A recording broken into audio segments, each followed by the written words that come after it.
My God, if I have to collect another green crystal, I will just shoot my Switch and I will just shoot Take it with a gun. outside. I'm just gonna blow that crap up because I will never touch a green crystal again. I have never not wanted to collect something in a game so bad. Oh my God. A few moments later. Tune in to Andy and see what his top 4 game of 25 is. So I kind of going Metroid down. Prime. What's that? No.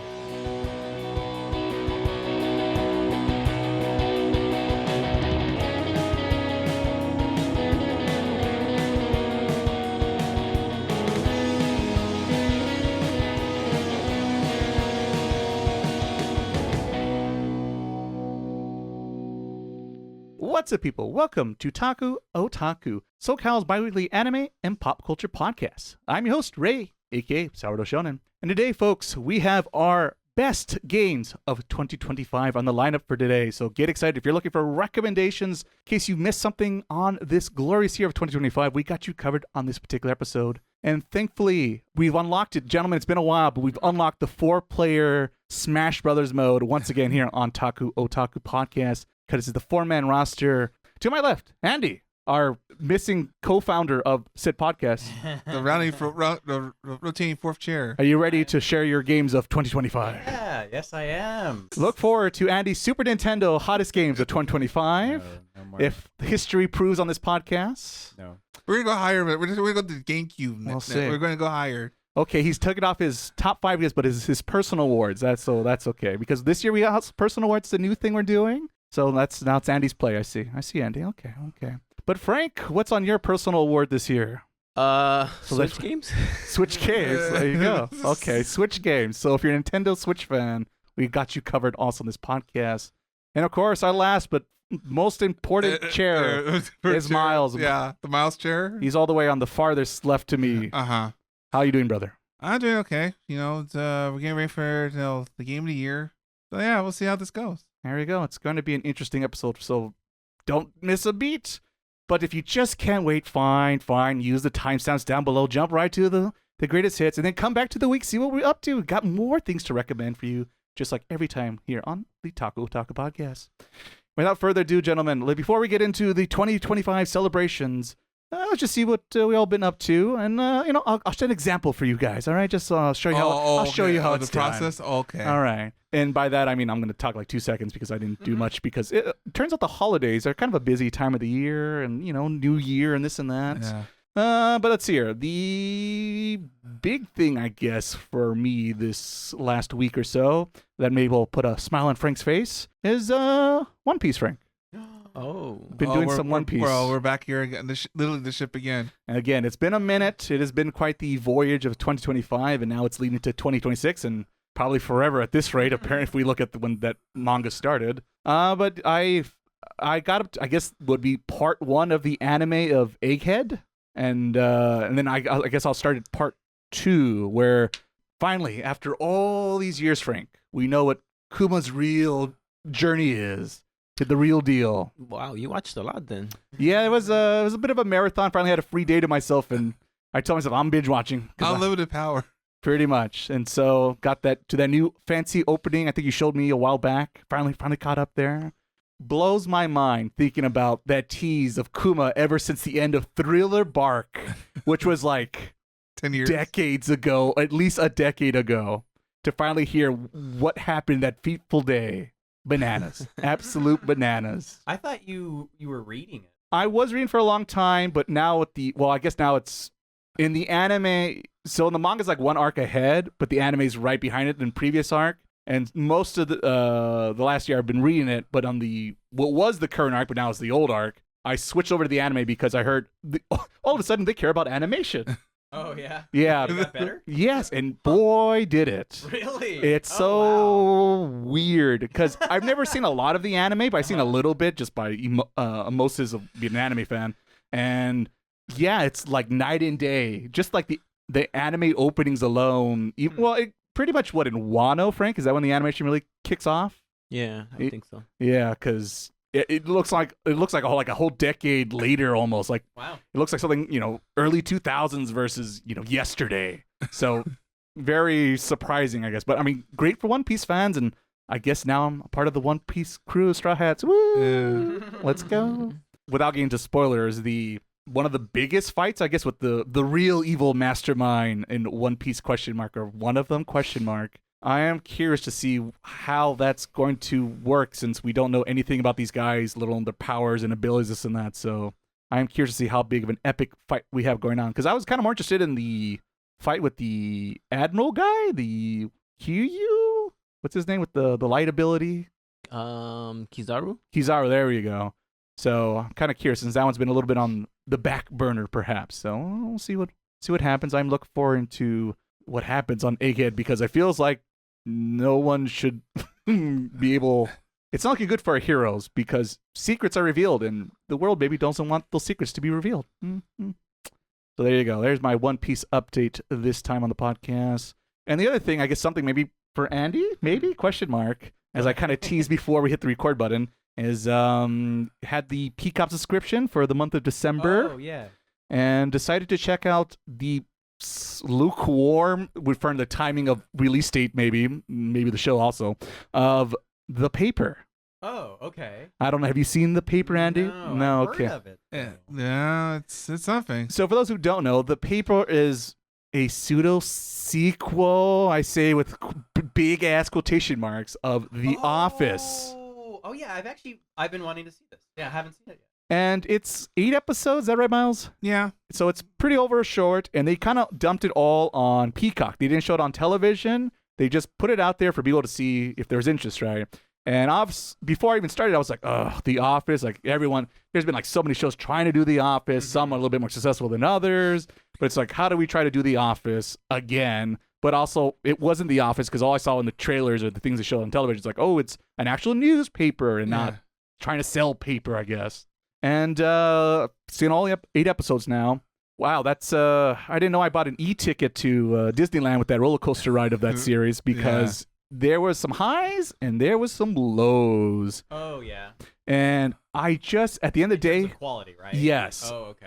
I just don't know what their goal was for this series, because it seemed like in the beginning, because they kind of showed the connection, and I guess I could tease this because they showed in the first like 30 seconds. Is it's like the same camera crew, documentary crew at the offices going, hey, whatever happened to Dunder Mifflin? And they show what's his he says it all the time, Bob Vance. Yeah, Bob Vance. And Bob Vance there's like, oh yeah, they got bought out again by some other company, and they moved out to, I think, Chicago, New York, wherever they're at. No, it's Toledo. Yeah, Ohio, that's what it is. So then the camera crew goes over to this new place, and apparently the people who bought the Dunder Mifflin company make other like toilet paper, I guess, is like the bread and butter and other like paper stuff. Yeah. But apparently before all that, it used to be also a newspaper, but it's like gone to hard times because it's a newspaper who hasn't, and no one cares about newspaper. And that's where our story takes place, because you focus on these like almost forgotten employees, because like they're like, it's like a very small newsroom, and like the rest of it's like selling toilet paper office. Softies. But for the most part, you start with the brand new cast of characters. With the exception of Oscar, he is a main cast member in this one. That's interesting that they did that. And so that was interesting to see what they do with that. And of course, kind of seeing what they're going to do with that in the future, perhaps. Are we going to see more cameos of other characters, this and that? So that's like the most interesting angle. If you've seen The Office, you're curious what's going on there. But yeah, it starts with -7 new characters. And the main protagonist really is this optimistic guy who has big dreams about bringing back the newspaper and, tackling the hard news and speaking about the truth and this and that. But of course, no one really cares about that anymore, because people just don't care. They think it's pointless. There's social media, the internet, and this and this and that. And so it's a, back against the wall, a struggle to try to turn this around. And yeah, I think that concept could work, because he's very naively optimistic about the situation. He tries to look on the bright side of things, despite, like I said, nothing's working for them. No one cares about it, this and that. But the thing is, certain episodes, he's that character, and I think that's when the show's its best, when he's focused on that. But then it becomes just Michael Scott. And that's when I'm like, whoa. I thought his character was over here, but now it's over here. So it just feels like sometimes the writers are too scared to diverge too much from The Office, which I find hilarious considering we've had so many Office-like TV shows since the ending of The Office. And yeah, so it just depends what the focus is on the episode. Some episodes seem new, different, with a twist, and some just seem like, oh, this is something would have done with Jim and Pam and this and this and that. Like I said, certain episodes hit better, some bit of a miss. Yeah. And where we leave off at the end of 8 episodes is kind of like, maybe there'll be more, maybe there won't. And I'm just kind of like, maybe it's fine if there isn't any more, because I just don't know where it's going to land, and it makes me nervous. Not a giant recommendation, but I guess if you're like me, you got that free month of Peacock, and you already seen The Office for like 3 times in a row. Weird thing to me, because it feels like really at the end of the day, his character just could have been, what's her name from Parks and Rec, the blonde lady, who's Amy Poehler's character. yes, Yeah. who's Leslie Nope. Yes. that's what it is, yes, because that's what it feels like. Basically, that's his character trying to be, super optimistic, and everyone's like a naysayer around him, and that's where the jokes come into play. But like I said, then the ghost of Michael Simon shows up and possesses him, and he's got to do these wacky, silly things for the sake of comedy. Yeah, Ned, right? Yeah, Ned, yes, that's the name of the character. The problem with Ned is that he'll have moments of like actual like I care about the news and want to focus and check stories out. Next day, I'm like think some random thing about like what people think about him or like a weird pet peeve he has. He picks weird fights to have that don't fit the character we first saw. Yes. And then the next episode happens, and that whole trait it disappears back to being normal Ned. Definitely feels like there's multiple writers on staff, and they have different interpretations of the character, perhaps. So we'll see, but yeah, sadly, a mixed bag. Alrighty, so that is about it for my week. So let's just go down the line. Andy, it's been, I don't think it's been 9 months since last time on the podcast. 6 months. It's been 6 months. It was our Ghost in the Shell and Paprika. Yeah, that's right. Surprisingly, one of our better, both as a guy who listens to the podcast, I thought a very good episode, but also number-wise performance, also one of our better performing episodes of the year. All right, cool. Well, People like old school anime. Thank God for that. Yeah, a lot of people. It's better than you have, right? No, yeah, I've always wanted to see them, so that worked out. I guess I'll share what I watched. Hit me. Yeah. All right. Because I was listening to last year's recap, and there was one movie you mentioned because it's the holiday season, and then I was like, I've always wanted to watch it, and you watched it, and you liked it last year, and it's the Holdovers.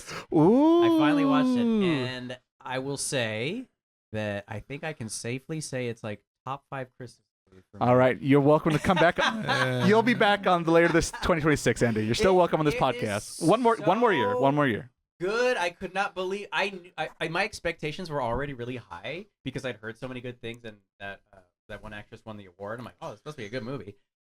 I was not prepared for how much it was still gonna exceed, and it's just like, I don't know. It's just a very good like it fits very well in like terms of like it's an original like Christmas story. Like it's not really stealing from other like. I mean, I guess like yeah, there is like the Paul Giamatti's character is kind of like Scrooge-esque, but he's not Scrooge. I mean, yes, he's just a curmudgeon-y character, but that isn't like necessarily like a trope. It's just like that's who he is. So it's not like taking Christmas tropes. It's just a really interesting, well-done story that happens to take place during Christmas, and like all these like Christmas-related things that kind of center around it, which is why they're there. Like it's a holiday break, and they're all like kind of stuck together at this school. Basically, these 3 characters. I mean, I don't know how much. I mean, I'm sure most people know what the story, or maybe they don't. They're just basically they're on a private school, right? Yeah, they're at a private school, a boys' private school, and then through a series of events, it just ends up being that one of the students, one of the teachers, and then like the cook stay behind. Yes, and they're like the only ones with each other, and everyone else has gone on their winter breaks, and they're all having fun and doing their own thing, but they're stuck together, and and then they're all very different people. Like the curmudgeon-y professor is great. He's so good. Paul Giamatti. He's great. That cast is crazy good. Paul Giamatti's so good. And then that young kid is really good. And then the chef who won the award is really good. It's just like, such a good, I mean, I'm not even just like describing what happens, but you have like all these like dynamic characters and like how they relate to each other in like certain situations and like very specific to the holidays. So it's like, That's just great. It was a good movie. So that was the big movie I wanted to talk about that I really liked. Good. I watched Pluribus. Has anyone seen Pluribus? Oh no, I've That's been. on Apple, right? Yes. Yes, it's No? on my radar, but I just haven't got the chance with the holidays. It's Breaking Bad. It's Gilligan. Gilligan. Gilligan or Gillian? I don't know. He's either on an island or he's solving X Files, which works on 2 layers. So yeah, both are good. I feel like part of the charm of getting into that show was learning what it was I don't want to say Yeah, much. I literally know nothing about and that's it. good. I really like that. I think that's because there's so many. It's just like I guess you could say it's like an old story that has been told a lot in a way. Like it's a variation of a story you've heard a lot, and it's done very well. I think. Try not to say too much. I mean, the lead actress is really good. She was the one in Saul. That's what that's all I know because I'm like, yeah. I think that's her because I saw like the poster. Oh yeah. Yeah. And she's great. She's so fantastic. She is, and so I don't know how she didn't win anything for that. She, Absolutely, like, kind of like as much as I love Bob Odenkirk, she's also like why just like oh my god, and like so when she is she's great. She's super good in it, and yeah, it's interesting. See, I don't want to say anything. Don't say much. I want to. But then Walter White shows up. I and it's will like, say, Yeah. I will say that some of the complaints people have been saying is that it's slow, and it is very slow, but it's very thoughtful in its slowness. I don't mind like, slowness. If you guys, I'm just wondering if you'll like get bored or. Well, it's like if Better you're Call Saul. That sounds like. You know, it's funny Is it because after that show? It's not in the. It's not. They're not in New It's Mexico. Oh, it's not the same. It's not the same thing. Not the same universe. Same director. That we but know. It's not in the. That's the There Surprise. could be some tie-in. Jesse? Without saying much else, I really like it. It's very exciting. It's very unique. Yeah. So that's my other show. And then I watched something I love weird humor. I'm a weird humor lover. You guys ever heard of the Chair Company? No. Chair No. Company? Okay. It's written by the guys who did, and I like this show. I'm kind of hit or miss on it sometimes, but I do like it. I Think You Should Leave, the comedy show. I Think You Should Leave. Okay, I'll get out. It's on Netflix. What? Because you just said, I think you should leave. Oh, no, that's the name. Hey, of I'm the only one who can kick people out of here. Oh, have you heard of the show though? No. That's. Oh my god, that is so. All for the funny. bit. No, yeah, the writers of I Think You Should Leave. None of you should leave, but the show is called I Think You Should Leave, and it's a funny show. I do like it. I think sometimes it's like a hit or miss thing. I don't know. It's like it's a sketch show. Oh, okay, And, I was gonna any ask. Sketch show is kind of like hit or miss. So like, but generally I like it. But this show I am obsessed with. I think they did a really good job. It's very, very Lynchian, I guess is what I would say. Here we go. I like what I like. I'd love to see if there's one time we get Andy on the podcast, somehow David Lynch's name doesn't show up. I'm betting. Who is putting- that? Have I not? You're gonna have to He's my favorite. He's the director between like Twin Peaks is probably the most popular thing. I mean, I brought him up before the podcast. He was a Hollywood director. Sadly, passed away Hollywood. recently. He passed. He died this week. Twin Peaks. Yeah, he did a show. But Don't yeah, know it. it's the show that I'm talking about is like his style. Mhm. Sorry, forgive me. It's the truth. Wait, does that count Andy. though? It's not my fault. The show feels like that. Does that technically count if it feels like a show but not really a David? He brought up the name. That's all. That's the bingo. That's the bingo card. Does he say All right, David well, Lynch? There it is. We checked that box, but so it is. It's just very weird. It's just very over the top weird, like kind of. But it's making me laugh. I think it's very funny. I think maybe some people might not find it funny because it's very. Am I doing so? I recommend. Recommend a show. I like Yeah, this. So there's 2 shows that Andy said that we have no idea what they're about. Well, that's why we come to. That's why people tune in to get new recommendations, including us. All right, I watched 2 shows, guys. I'll let you know. You gotta figure out the show. Then we'll see how it is. Okay, well, I can actually describe the show. I'll describe it very briefly. So All I right. should have done that. It's about a chair. So it's a guy who is working his job, and he sits on a chair, and the chair breaks, and he thinks there's a conspiracy behind the chair's breaking, and he tries to discover why this happened, and he makes a very big deal about all it was is that his chair broke on him, and he's very upset about the company, and it ends up going down like a rabbit hole of like mystery and intrigue where he's like trying to solve, like he learns stuff he isn't supposed to learn, all because he sat on his chair and he broke it, basically. So like a Larry David sketch or anything. Kind of, but it's a Maybe? little more abstract. Yeah, in a lot of it's- ways. Sounds like it. Yeah. That's my other show. What's that one on? That's on HBO. So that's HBO. Well, and lucky then for you, Andy, I Pluribus. just so happened I took part of the Black Friday HBO deal, so Oh, I didn't know there was one. I do Oh, have shit, access should've to it. got What's it that. called again? The Chair Company. Chair Company. How could you forget? I was thinking it was called "You Gotta Leave" or something. And here Well, I thought that's I the was going to guy's win with. other show. Same guys that wrote it, different show. There you go. And here I thought the paper was going to be the weirdest name of this episode, but just had a one. How do me, Andy? Huh? All right. Is that it for you, Andy?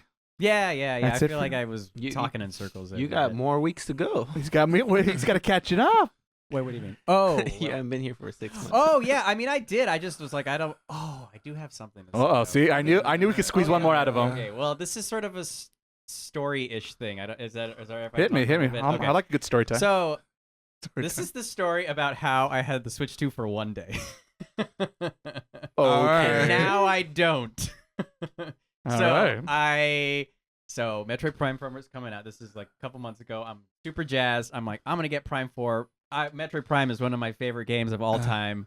I love it so much, and it's finally back. 18 years, it's back. I'm gonna get it, and you know what? I'm gonna do it right. I'm gonna get it. This will be the first time I get like a new console that's actually new that year. I'm gonna get a Switch 2. I'm gonna get it for one of my favorite game series ever. I'm super excited.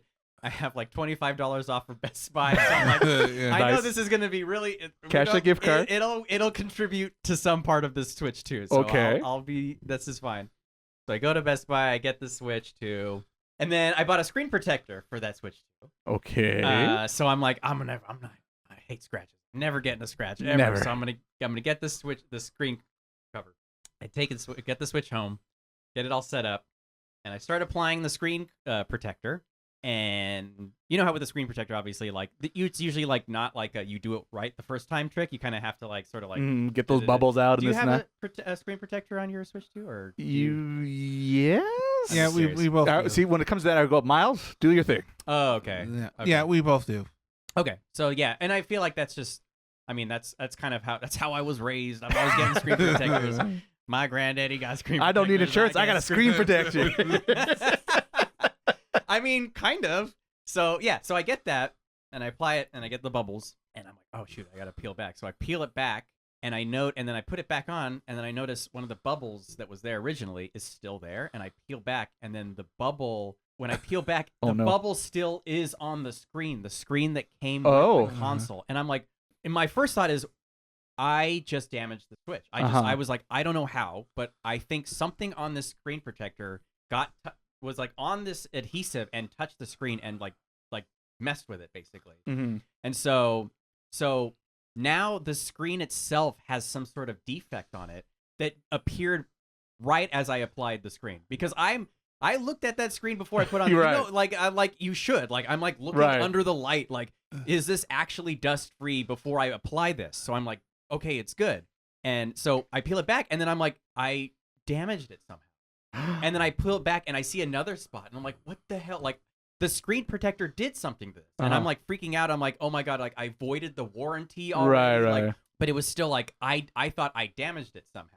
Eventually, I look even closer, and then I realize it's factory sealed debris. It's debris from Nintendo's Uh-huh. that I think when I put the screen protector on, it somehow like embellished them. That's the word. Embellished them like on the built-in screen. Because it has a built-in screen protector, but it's not like Right. not as like Rugged. rugged. Yeah, exactly. I think it's like a little more like Worthless. like yeah, I get. Well, yeah, Cheap.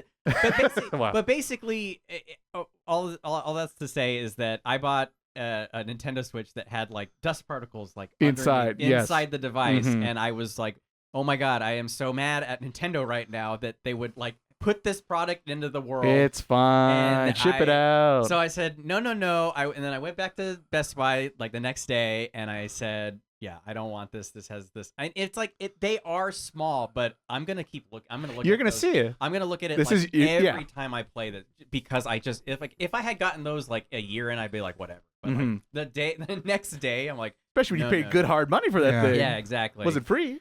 Yeah, so then I returned it, and I said, nope, I guess I'm not getting the Switch 2 this year. And I just got the Prime, and I got Metroid Prime 4 on the Switch 1, and I don't know. And then it made me realize, I'm like, when do I even want to Switch 2? Like, what is really drawing me to it right now as far as like games go? Stay tuned to our top 25 games of the year. We'll get there soon. All right. Well, Your I'm que- glad. I'm glad. Your question will be answered later on. If there's I like that. Okay, if we can segue into making the story into a happy ending where I end up actually buying a Switch 2, There you go. I- Santa might be running late this year, you know? frolicking. Might have made that wrong field. turn. But no, I guess that's that's a story of how I played Metroid Prime, which we'll be talking about in a bit. I think Metroid Prime 4 on the Switch. Alrighty. Now, with all that situated, let's move on to Frank. Frank, what's going on in your last week or two, my friend? I didn't really do much. I just finished Stranger Things, Strangers. That's All it. right. and I don't know if I should talk about it. You went to theater? No, I just watched it in my house. Thumbs up or down, Frank? I'm gonna say down. Down. Down. I've heard most. Like of, the upside most of down? people Like saying the upside down? Yikes. So it's good if it's upside down. All right, down if it's. Oh, yeah. This probably brought to you by Netflix. It's like one of those. I just don't care anymore, I guess, for That's that how series. I feel. That's how I feel. I'll try to not say anything spoilers, I appreciate it. but basically, it had its good points. It had its looked pretty, and Mhm. I did not know that it was so long between 4 and 5, season 4 and 5. So I looked it up. How long has it been? 5 years? Jesus. Really? Oh, Yeah. wow. Because I was curious. I'm like, when does season 1 come out? And then 16, 17, and then they skipped season 3 was 19, and it was a big jump. I think from COVID. That's true. That did happen. But back to my thoughts on it. I kind of feel like it should have ended season 4. I don't know how far you guys got in. That was the last season, right? I got. Yeah. I think I got to everything yeah, up yeah, until yeah. this new one. Yeah. Mm-hmm. You've seen the new one? Not everything, but the new one. New season. I've seen all the other seasons. Okay. Yeah. I feel like they could have ended it last season. I was really enjoying it. And I just can't put my finger on it. I don't know if it was they changed their mind a bunch of times or if they were rushed, which I don't know why. Yeah. If there was such a huge gap. But there's just a lot of questionable decisions. I think that they were more worried about setting up the next thing Oh. rather than wrapping this up as best they could. Mm. So to leave doors open, Portals open? they just I don't know why they would do these decisions. Yeah, they're considering that I think the two brothers are leaving. They're going to leave soon. They're going to Paramount in a year. Oh, or so. no. It just felt like they didn't put much thought into a lot of things. And Wow. too many characters That's the thing. to worry about. They brought so many things, like they just introducing a lot of things. Like, wait, we're supposed to be wrapping this up, not introducing. yeah. We're Yeah. gonna close the book. Don't reopen Yeah. it. Yeah. So that I feel like that took a lot of time away from cast that should have gotten more attention. Mm. Some characters were just there. Hmm. It's like, what am I doing here? Like, Yeah. yeah, and it was just like, it was a bit off. I didn't like the military. I felt the acting was like, I always see military acting and it's just, That's right. it feels off. Hmm. It's like those really angry. Oh, I'm gonna take care of this, and then Right, yeah. That's, screw the orders. Let's. yeah, that's true. That's It's like true. cliche It's after Silas. cliche. Yeah. So after all the action and stuff, it does give you like closure, and that did feel the best part of the whole season. Mm-hmm. But it was just the whole like, I was not even interested in the action part. Oof. Hmm. So yeah, it's just it has you thinking because the first few seasons were so good, and then this one's just like, oh, what happened? The comparison, you can feel it. Yeah, and I Quality. want to say these things because they're funny. They're funny. How they came up to be, Hmm. but it was just like I'm trying to think if there's a way to say them without saying them. There's a part where they're trying to escape, Mm-hmm. and the exit's right there, Oh, no. and they're like, they stop right at the exit, and they're like, well, let's talk for a bit. And then I saw a post that somebody put like, yeah, that time that these two characters decided to make a podcast right before the. It's just they give them like little headphones. How's my volumes? Is my too soft? Should I crank it up? And then it's just certain things that felt off. Like, yeah, they were very emotional scenes, but it's like, wait.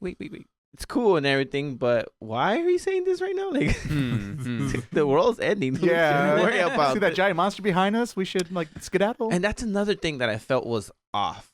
The whole thing making it like, oh, now it's the whole world in trouble. Now it's, we have to save the world. When I felt it was more interesting when it was more personal, like, hey, Hawkins, this is happening to us. Why bring the whole world into it? And then if it is the whole world thing, like, you guys should ask for help. Classic. Yeah. The military should help you guys. Like, There's a whole world we don't could call. go against them.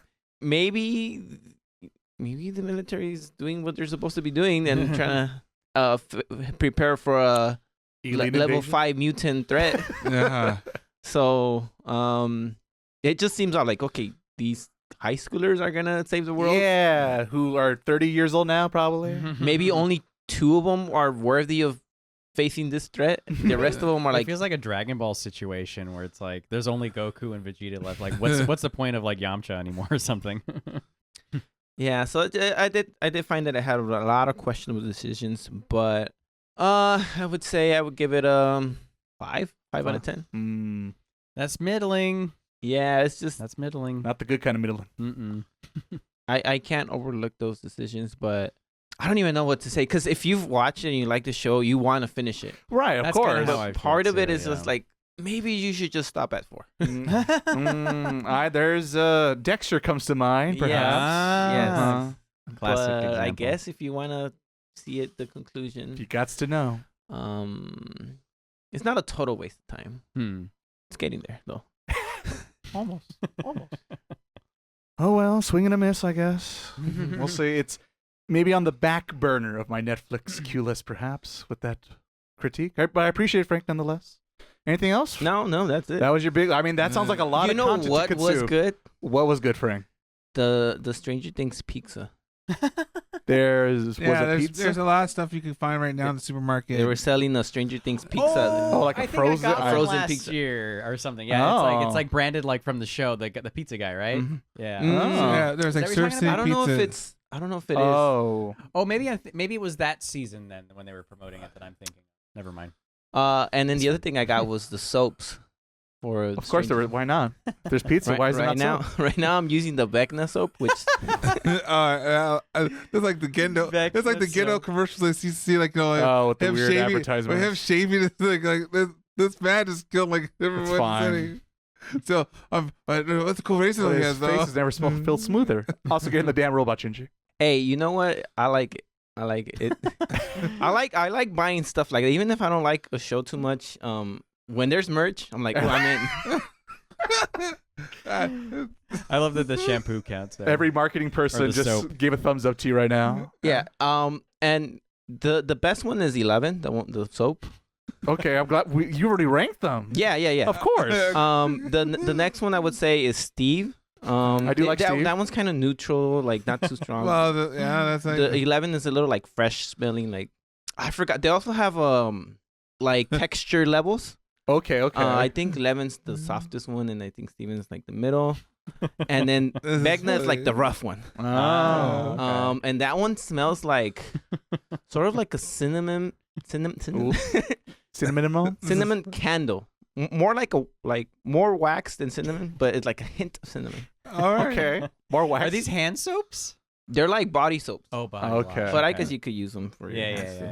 But yeah, I'm enjoying the soap. I just All imagine. right, well, now- I just imagine Frank. Frank has like all the soaps like he's testing. He's testing out. And, like he's writing notes. market research. You know, this is very important. The one I didn't really, and I put it back because I'm like, I don't really like how it smells. Oh. It's the kid with the no teeth. I forgot his name. Dustin? Yeah, him. Oh. Him, I didn't. I know I still didn't like him in season 5. Anyways, soaps are great. Best thing, soaps and the pizza were great. Pizza. Best so, thing about Stranger Things new season. Choices we make. I guess the last person we need to hear from and see what his choices were this last week or so is Miles' brother. What do you got for us this time around? Let's start speaking about choices. let's go off the one. We're back to Umamusume once again. Jesus Christ. Okay. Yeah, and there's your bingo board, ladies and gentlemen. You go ahead and mark that out as well. Hey. That's your free space. All right. Have you been seeing the whole Denver Broncos, Musamune. Yes. Yeah. They're doing something with the NFL, another NFL thing. Fans are yes. It's the tie-in. It made me think of Strange Things, NFL, and Umamusume, of course. Oh yeah, it's all three things together. Yeah. But for whatever reason, all Umamusume fans are all cheering for the Broncos because theirs is a horse and they like horses, and so people in cosplay of Umamusume are showing up to the games. Oh my God, are you kidding me? What the heck? Something to do on a Sunday. And I think ever since they started, Oh, and they're kicking butt. they haven't lost. Yes. What the hell? That's so funny. Oh my God. Imagine Hey. they win the Super Bowl. I already told Frank this because he sent me that, and I told him if they win it, I want free pools. I demand free pools. I think every time they Holy win, they crap. post something and it's like Umamusume like related.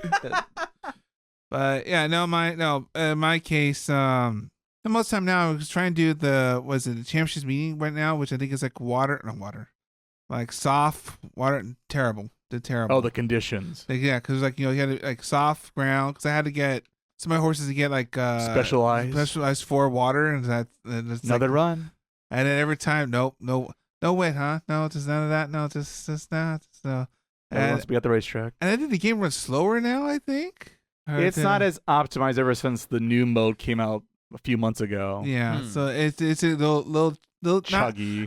it's not terrible, but you notice the difference. yeah. So it's like, oh, okay, we're still working King's Bugs here. The tier 1 pulls. I'm trying to pull the new horse girl. Was it Measuro Dolber? Oh, the dark hair one. Yeah, because I don't know. I have McQueen. I have all the Dolber family. I guess, and it's like, well, we got to, You doping again, brother? yeah, don't be again. And I do terrible, bad. You know, Shocker. I never no. And usually these games, like, because I think you Usually, they would never do me like this. Previous to the last episode of the podcast, I Yeah, can't believe they did this like this. Yeah, you can't get away with this. Yeah, all right, Jesse. You know, but it's just like, you know, I'm like, you know, I pull a good amount so far, and it's just straight up nah. I did so bad. I got my 3-star horses. They have enough star points, and I can get to level 5-star. 4, which Oh my- is bad. Because how much That's a lot of not pulling there. statues you got there, brother. It's like, wow, just straight up bad pulls. Yeah, but no, I think we're slowly, like you mentioned before, that you're slowly going out of it. I'm starting to get out of it as well, because you know, you know, at least until the well, because you can look at, since you see the schedule, you can look at like, okay, I'll come back on this date 6 months from now. I have one apply for you, brother. You serious? And we'll see what happens in a couple months. Yes, we will see, won't we? Won't we? Yeah. There'll be a history of your habits, perhaps, brother. Perhaps. Stay tuned. Like and subscribe today. Yeah. Mm-hmm. Guess that's I what remember episode this for. moment here. I know it's gonna come back to haunt me in like 5, 6 to 8 months probably. Sure, that long. Let's just keep lying to ourselves while we're at it. But Oh, no, there's more. yeah, there's more. But the game I'm really playing so far right now is the Like a Dragon, because it's not the Yakuza anymore. Like a Dragon, Uh-huh. Infinity Wealth, which is Yakuza 8. That's what it is, really. So far, it's an interesting game. The story's very small or very short. They've had a lot, like the 7 had like more story elements. I felt like more invested in the story. This story's kind of like, you know, you're pretty much fine. The other half, Ichimon's parents, pretty much. That's pretty much you're doing. But it packed a lot of like mini games, so like, you know, you don't know the crazy taxi one, the crazy delivery, same thing. Go around food, yeah. But this one they literally put an Animal Crossing game. And straight up, like, you know, like it's like a whole different menu. Like it's like it could be A whole run different as game. literally a whole different game inside this game. Sounds like Yakuza. And which, you know, you beat up pirates, because, you know, pirates show up on an island, of course. You run a resort. So you gather materials, you gather bugs, you gather fish. You know, normal. Paying off that house loan? Yeah, basically. You know, I guess you're paying maintenance for the land itself, because you have to unlock certain parts of the land. Because apparently, according to the story, you know, it's like the waste company took part of the land, and your job is trying to make it a resort again. But you beat pirates, who have to be pirates for some reason, because, you know. One Piece, man, it sells. Yeah, but they're a waste management company. They're not pirates, but they look like pirates. They talk like pirates. Wasn't that Yakuza? No, there's construction company too. Yeah, imagine it's a construction company. Mm-hmm. Yeah. But, you know, it's interesting because, you know, this like 7 has the job system. So the option, you switch jobs. So like like Ichiban has like a couple different like roles. So, like he started with a hero, which was he has like a bat, bats around everything.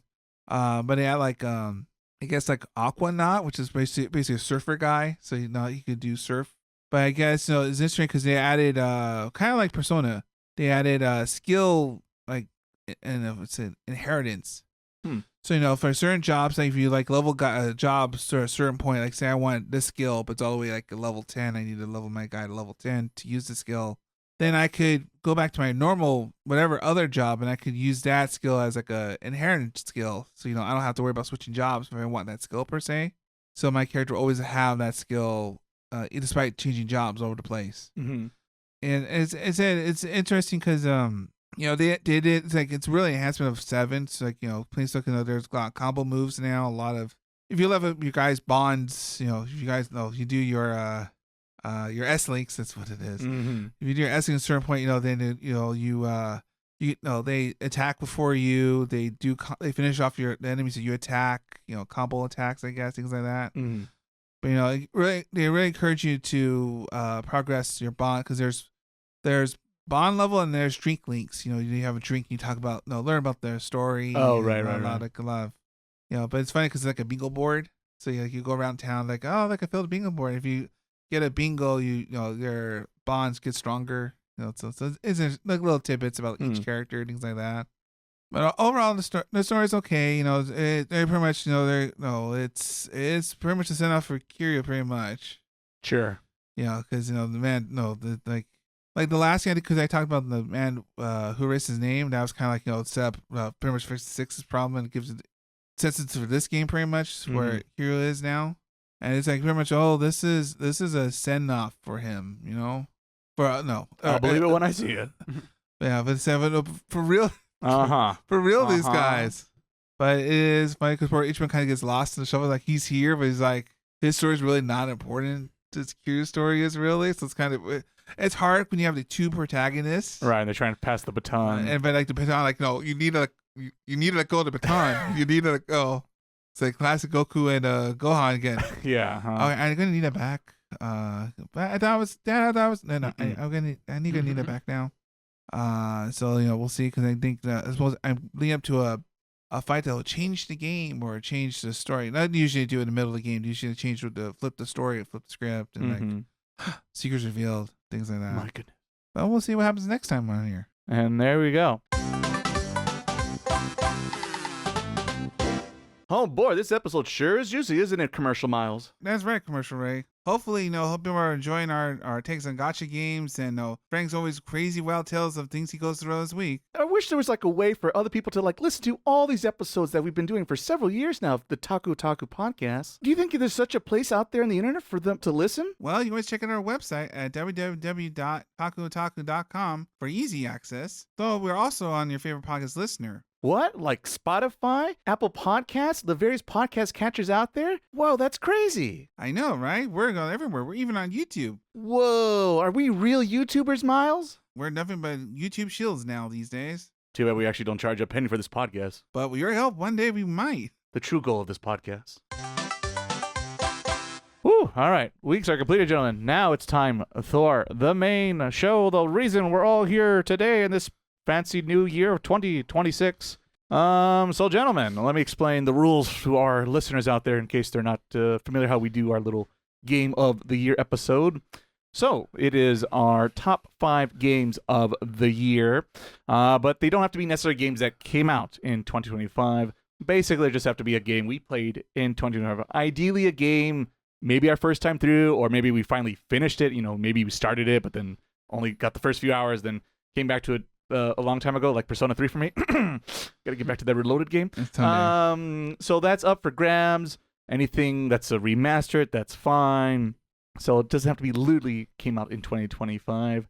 So that's how we do our top 5 of the year. But as an extra twist in this special year we find ourselves in, I decided to open it up a little bit, or we all decided to open it up. People gave me the green light of the idea, and we gave our own, also on top of our top 5, our own 4 personal little awards of the year, and they could be whatever it is. No one knows what the personal awards are. Could be simple as their top 9, 6, 7, 8, 9 games, or it could be maybe most disappointing, or pleasantly surprised, or best game on the Switch or the Xbox, or whatever it may be. So we're all gonna learn together what those personal awards are gonna be, but they'll be a little bit shorter, so that we can stay on our meat and potatoes with our top 5 games of the year. So that's how our parameters and our mindsets when we started on this task. And gentlemen, once again, I will get us started and show you the way. This All is the right. way? This is the way. Ugh, I don't want that next season, by the way. Oh, the movie that's supposed to come out this year? Yeah, that's what they Oh tell me. yeah, the Mandalorian Grogu or whatever. Indeed. Oh boy, more Star Wars crap. Oh, they were done with that. Me No, too. They'll never be done. They want the money. Gotta get that money back. Give me that Grogu money. Grogu money. Those Grogu toys aren't selling themselves. Exactly. That kind of RA. All right, let's get this started with, I guess, fitting corporations and big dollars. Let's talk about Nintendo and the power of the Nintendo Switch 2, because my number 5 pick of this year is Donkey Kong Bonanza. Okay. Here's the thing. If you listen to the podcast and when I was talking about that game when I was going through it, you might be a little surprised. Mm-hmm. And to counteract that, I would say, also I had, I think, 10 games on my year to pick out of, so maybe Slim Pickens also a little bit for me. And that's how it kind of ended up working its way all the way up to number 5 for me. So what did I like about it to give it my number 5? At the end of the day, it was very colorful and tried to bring some life into a world that maybe they haven't really explored as much, with Donkey Kong in particular. And it checked the box enough, I guess, at the end of the day, for me to enjoy the game. Was I hoping for a little bit more? Yes. But at the end of the day, it was a 3D platformer for the most part that had transformations, and there's little Paulina there. And I guess for the most part, it delivered those things, and I liked those things enough to finish the game. So also, I did finish it, so that's high marks compared to some other things that I may mention later on in this podcast episode. So that's a good sign. I do think the ending, the twists, it's a bit of a hit and miss, but there are parts of it I did like, part of it I did not like. Here's the thing. At the end of the day, it's a great game for younger gamers out there. If you got a little niece or nephew, a little Pauline of yourselves in your life, this would be a great game for them. As a bitter old man, I guess I want a little bit more Dark Souls in my life. Let's go to the extreme and go say that. That's a very high extreme, though. Exactly. But yes, it's a solid, entertaining game that I enjoyed and helped me justify picking up a Switch 2. And those are the reasons why it made my top 5 of 2025. Okay. And with that, I will pass the baton over to Andy. Andy, tell us what's your 5th favorite game. What Super the year. Nintendo game are you going to Earthbound. No. So yeah, I was talking before the podcast about I had some free time this year, and I used some of that to play some old games that I played. I actually played a lot of games this year because I had said free time. And one thing I chose to play and enjoy, and this is sort of around the holiday season, was Castlevania Aria of Sorrow. Of Sorrow. I've never played. The only Castlevania game I've ever played is Symphony of the Night, and I think, it was Halloween, and I was like, I want to play a spooky game, and I played Resident Evil 1, and I'm like, this is great and fun, but it's not, it's something I've already played, and as far as like new things, I'm like, I want to do like a new thing. I was like, Castlevania Aria of Sorrow. And yeah, I really like Symphony of the Night. It's a lot like Symphony of the Night. I feel like it was directly after No, I don't know. It came out a little bit. Not that. I mean, there's a window because it's a Game Boy Advance game. Yes, I'm trying to remember the PlayStation timeline now. That's like the third one of the GBA games. There's also that. Oh, I don't know which order it was in. I just kind of Yeah, I don't know if we're talking chronological or release order. Yeah, Release order. Oh, really? Okay. Because I just was looking up like best, like what's a really well liked Castlevania game, and that was one of them. And Yeah. That's the one with the guy with white hair, right? yes, Oh yeah. it was really fun. Is that the DS one? No, there's a sequel. It's Aria. Okay. I think it's Dawn of Sorrow. That's why I DS, always get those I two think Dawn of confused. Sorrow. If But it the ever, first one. if it ever has DS in its name as an initial, that you know one. what console it's for. Castlevania DS. Yeah. No, I had a lot of fun. I was very pleasantly surprised. I think it's kind of lower on my list, I guess, relative because I guess it's just because it's a Game Boy game. It's a little lighter, I suppose. It's a little more. I mean, it's gonna. I mean, some of these other games are also handheld games. So, but I really liked it. I think it did a really good job of everything I remember about Symphony of the Night. You know, just like the very, I guess, just the very the Metroidvania of it all. I guess. Well, it's a Castlevania game, so I'm thinking of it like that because it is kind of also a Metroid game and it's inherently. But no, yeah, just the exploring was really fun, like as I usually expect from any kind of 2D Castlevania game. I don't know if you guys know like the ability perk of that game. I mean, you played it, right?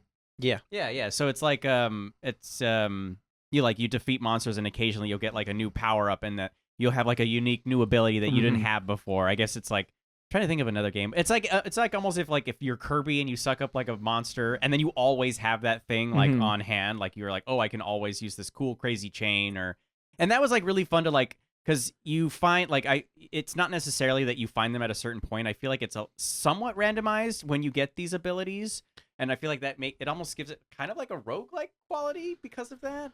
I was in the mood for a Halloween treat and like it really satiated it, and I was just like, it's like one of the like, you know, I get to like chill and like hang out and like watch something and play Castlevania, and because it's like lighter, I feel like it was a little breezier, and I like that about it. It felt more like I could kind of go through the motions a little more. I didn't get the good ending though, so I regret that. But that's why you played a second time. I know. I was like ability too. For you know, I feel like if I had done the real ending, I wonder if it would have been higher on my list. So I have a little bit of a regret with that. But I don't think you need to play it a second time to get the real ending. I think you just need to try it. You go to your save file, right, and then just look for more stuff, right? That's probably what it is. I think. Forgot what it is in that one, but yeah, you just don't beat it, and then you either have to equip something or actually do something else. Yeah. I'm sure it's easy, but at that point, I was like, I'm on to a new game. But yep. Easy. That's my. It's not easy. It's not that easy to get. Okay, well then maybe I stopped for a good. Maybe that's what I was trying to avoid. So. Like smart man. It worked out. Don't do it. I was doing that. Don't do what I did. Yeah, number 5 for me. Game Boy Advance game. Game Boy Advance. So almost Super Nintendo. I mean, it can play Super Nintendo games. Yeah, I don't know. Unlike the original 3DS. Yeah. That's why you have to get the new one. All right, Yeah. Frank. Let's go over to see what's new with you. Tell us what is your 5th best game of 2025. I'll keep it short because I feel like this will be on everyone's list. All right. And we just talked about it. So Metroid Prime 4. Yeah, I mean, I had fun playing it. It was challenging, more challenging than I expected. But the ending, it didn't hit. The ending failed. Tune in to the last episode of the podcast. We get on to all the spoilers if you want to know. So that was a big part of me because there's a lot of things that I'll forgive if you finish well. So it didn't finish well, unfortunately. But it was fun. It was still very fun. And like you, I didn't play that many games. So, but there are a couple of games that I played that I consider better than this. But I still put this on the list because the other ones were like remakes and stuff like that. So I kind of like, you know what? This is a fresh new game, and I don't want to keep talking about it. Me and Frank are on similar wavelength. Number 5, like it's here. Yeah. We're not saying excited about it, but it's here. I want to get to the good ones. I just feel like we can only go up from here. I just talked about it like that's true. We did go into it. Yeah. That's a good point. So it's just it didn't hit the expectations, but it's still all right. It's all right. All right. I concur. Oh, it comes too soon. Way too soon for Miles's 5th favorite anime. Our anime. That's our next episode. That's next. I'm too excited. So many top 10s this. Don't worry, we already talked about it already, so it'll be very quick as well. Oh, okay. So number 5 for me is Donkey Kong Bonanza. Wow! Stop stealing. Put away my Google Docs. All right. This maybe because, like I said, it's the reason why I got switched to. It's definitely a reason. It's better than Mario Kart World, at least a better reason than that. It was different. Yeah. Like I said, it reminded me a lot of like other like your Banjo-Kazooies, or like a lot of old school platformers. You're going around, you punch things, maybe punching a little too much because all you do is punch. But you know, it that scratches the old school itch of like, you know, grab something, toss it, grab coins or bananas. You eat banana, level up, get more banana, level some more. Collected. I like a good collectathon. Yeah, and it's better than ukulele at least. But what about the new one? Oh, Dun, dun, dun. stay tuned. 2026. Yeah, it is if I had a kid or something like that, this game is a safe game to play, like Mario Odyssey or something like that. And you got you had 10,000 different bananas. You could Go bananas. you could scrape, and you don't have to worry about running out of gameplay, because you could be there all day just trying to get all the bananas you want. It's a lot to collect. Yeah, Lot to collect. But no, other than that, yeah, that's number 5. Number 5. Alrighty. All right. So that, gentlemen, we're into new grounds now with our own personal little awards. And let's see. What do I got here first? Here we go. Fitting to match my number 5 pick a little bit. My most fun game I had with my Nintendo Switch 2 system this year.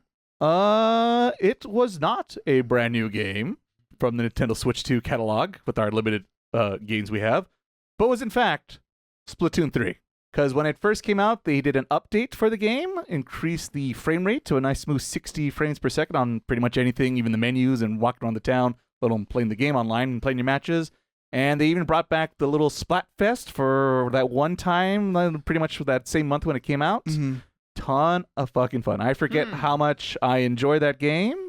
And it made me feel like I was smart. I was a good $450 was that Switch on 2 on day one. Yeah, It was good money spent. I'm playing And- games you have. Yeah, and that's the good thing about the Switch 2 is maybe right now the Switch 2 games are maybe not super exciting, perhaps, but if you have a big back catalog like I do, there is probably a lot of good games that maybe didn't run very well on the original Switch. Age of Calamity.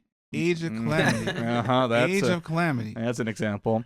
But Splatoon 3 did run well, but it runs better now on the Switch 2. And like I said, it was only for like maybe a month I was able to pick up and play it again with the Splatfest and getting into it and leveling up. But for that month, I was back in it, baby, like the good old days. And it's there's not too many online multiplayer shooter games, quotation marks, I enjoy. But It's not a shooter. You're supposed to paint the town. You're not. And they don't. They never learn, and yet and that's how I get the high score. Got to paint the floor. Kids. The kids were saying, "I'm gonna got him." Like, you're COD's over there. And we won because you guys were too busy shooting. You didn't paint. Too much violence. But yeah, once again, it was nice to go back to, and it makes me want to look forward to Splatoon 4, built from the ground up on the Switch 2. I don't know if that was Splatoon Raiders supposed to come out this year or not. Yeah, that's a thing, which I don't know if that's gonna be online or single player or what. But if it's more online action, sign me up. I'm excited to check out more on the Switch 2. But yes, that is my personal award. So let's go to Andy, see what he's got for us this time around. Oh man, I might be stirring up some drama here. Excuse me. With my biggest disappointment of the year. Oh no! And that disappointment is Metroid Prime 4. Now is that Metroid Prime's fault or your Switch 2's problem? Well, that's the thing. As I told with my Switch 2 story, I bought it for the Prime, and I'm like, oh, like I wanted this whole big experience, and I'm like, I'm glad I just got it on the Switch 1 because that is the worst open world in any game I've ever played. ever. Like, I will full stop say that this open world is the trash. It is like, wow. If it wasn't for that, I don't think I would feel so badly about it. But my God, if I have to collect another green crystal, I will just shoot my Switch and I will just shoot Take it outside. I'm just gonna blow that crap up because I will never touch a green crystal again. I have never not wanted to collect something in a game so bad with how, oh my God, every time you'd like go through it and then you're like, I missed one stone. And because of, I think it's like the worst when you have like ADHD brain and you're like, I want to do like every little thing and I want to scan every little, oh, here's a box from the ice world. Here's a box from the fire world. Here's a box from this world. Oh my God, don't tell me that. Like, it's so, you said it too. You said like, it's so like, why do all these things, why do I have to scan them again? It's like, no, like, because I remember when I replayed the first Prime, I was like, oh, the scanning thing is kind of annoying, but I got used to it. This, it just shows its age. I don't know. I think, or it just isn't handled well in this game. And I mean, there were good parts of it. I mean, and I don't want to slag it too much because there were good parts. There were good moments. The boss battles I liked quite a bit generally, but I don't know. Like, Did you finish it? I did, Okay. and it's just, and that's the thing. Like, it's just it doesn't feel like a next gen game. Yeah. That's my biggest thing. It's like, and I feel like that's what I was going for when I got the Switch 2. I'm like, next gen game. I want to play a next gen game. I'm like, this is like, what is this? This is not next gen. And I think because my expectations were so high. Yeah. It's been a long time in the waiting, so that doesn't help. high, and when I got, it really does. I mean, I could nitpick all day, but it really does come down to that open world and the traversing and the going back with your chip to give it to that stupid guy so he can give you a stupid Hey, his gun. name's Miles. I mean, Did well, I mean, he's fine. I mean, Level it just, 4 engineer. Yeah. he's fine. Sorry, I don't want to harp on That's- too much longer, but he Tune into the last episode Oh of the my podcast. jeez. Okay. Yeah. As if you were There's a gonna- lot more of this. If you like this appetizer, we got a whole buffet for you last time on the podcast. I think, yeah, sorry, I'm going on long, but I just want to say, yeah, a lot of good things, too many bad things, or too many bad. it's yeah, an even skill, a maybe. big bad thing, and then a lot of whatever things. That's what it comes down to for me. That game. I don't think I'm ever going to play it again, and that sucks. That sucks, man. That does. All right. Frank, tell us, what is your personal award this time around? I just did a bunch of honorable mentions. Okay. So my first one is Stormlancers. Stormlands. I don't know if anybody remembers that game. No. Nobody? You got crickets around the house. Got nothing Well, for you. Basically, I think it's a low budget indie game that came out recently. Mm-hmm. I don't know if it's Switch 2 exclusive, but it came out in the whole montage of games that were gonna come out. Anyways, basically it's like a Contra-ish kind of game, roguelike, not Metroidvania-ish, but it's kind of like because every time you play it, you sort of like Hades, where you start at the beginning and try to get to the ending. If you die, you gotta start over. But the levels are like side scrolling. You could play 2 players, so that's pretty cool. And it's just it was fun because I played it a lot with my nephew and my other nephews, and it's not too hard, so they kind of had fun. And I mean, the ending is kind of hard, but once you have stronger weapons, it kind of like balances out. The thing that I did not like about this game was the art was a bit funky looking. I thought maybe for a second I thought it was probably artistic choice, but after playing it, I'm thinking maybe it was just low budget. Oh. Because what makes me think that, and I think I mentioned it the first time I talked about this game, is that the buttons seem off. So sometimes you would jump and it feels like it doesn't jump when you tell it to jump. And I feel like that's kind of a thing that they didn't fix on like debugging stuff. So it felt a little buggy, but other than that, it was not a bad game. I think it was $20, maybe less. So I beat it over a weekend. I played it a lot with my nephew. He loved it. He kept telling me to play it. Well, there you go. Yeah, every time I play a game with him, he always tells me, "Hey, let's play it again." And once I'm done with it, I'm like, I'm done. Moving on. Yeah. Next that game. door's closed. Yeah, not a bad game. I enjoyed it. Miles, before we get to you, poor beer's being neglected by me. My goodness It's been gracious. sitting there. All right, now we're ready for Miles's. Now it's a Oh, that's cold. continuity error. I like you to make sure. Yeah, you gotta make sure. Like, It's fine. you gotta drink before you. I'll just put my Starbucks right here. All right, I joined Andy here You joined Andy. Oh, no. because my disappointing game of the year is Metro Prime 4. Wow. Miles is doing like doubles and pairs out here. Well, but I do have a point because they said we waited a long time for this thing, Mm-hmm. and I feel like no one played Metro Prime. Period. There's that, or they saw gameplay of said Metro Prime. Although Metro Primes didn't understand the assignment. Overall, they were trying to add like buddies because they did it. Buds. But they did it with corruption and try like add like other things Samus to interact with, but Samus is so quiet. They were like, "This is the best part of corruption. Let's add it." And I was like, yeah, that didn't work in the last time, but we got it right this time. This time we'll fix it. And it's hard. It's hard because certain moments in the game which you're supposed to care about said characters, but then they're still okay anyway. So you feel like, what was the point of the danger? Yeah. Miles, shout out to Miles. is probably the best character because at least I feel like that one. They had like one of the character we had to cut one on an island, but when he stays, everyone else gets voted off the island. Because I feel like one character happens to interact because someone to joke, kind of play around with, or kind of like be like commentator of the world or something like that, and he works. But they were trying to add this guy, Mr. Emo guy, who's out in the desert for some reason. He doesn't do anything. Talking about his life and story of like, I didn't know what we're. Hey, Samus, take a load off as I tell you a story of my guitar. And then Samus being it's just like, and they like listen but not listening. It was very jarring. And then the General Black Sergeant, as Ray usually calls him, is there. Memorable character. But it's just like they were still trying to do a bit like, what if she acts with the world?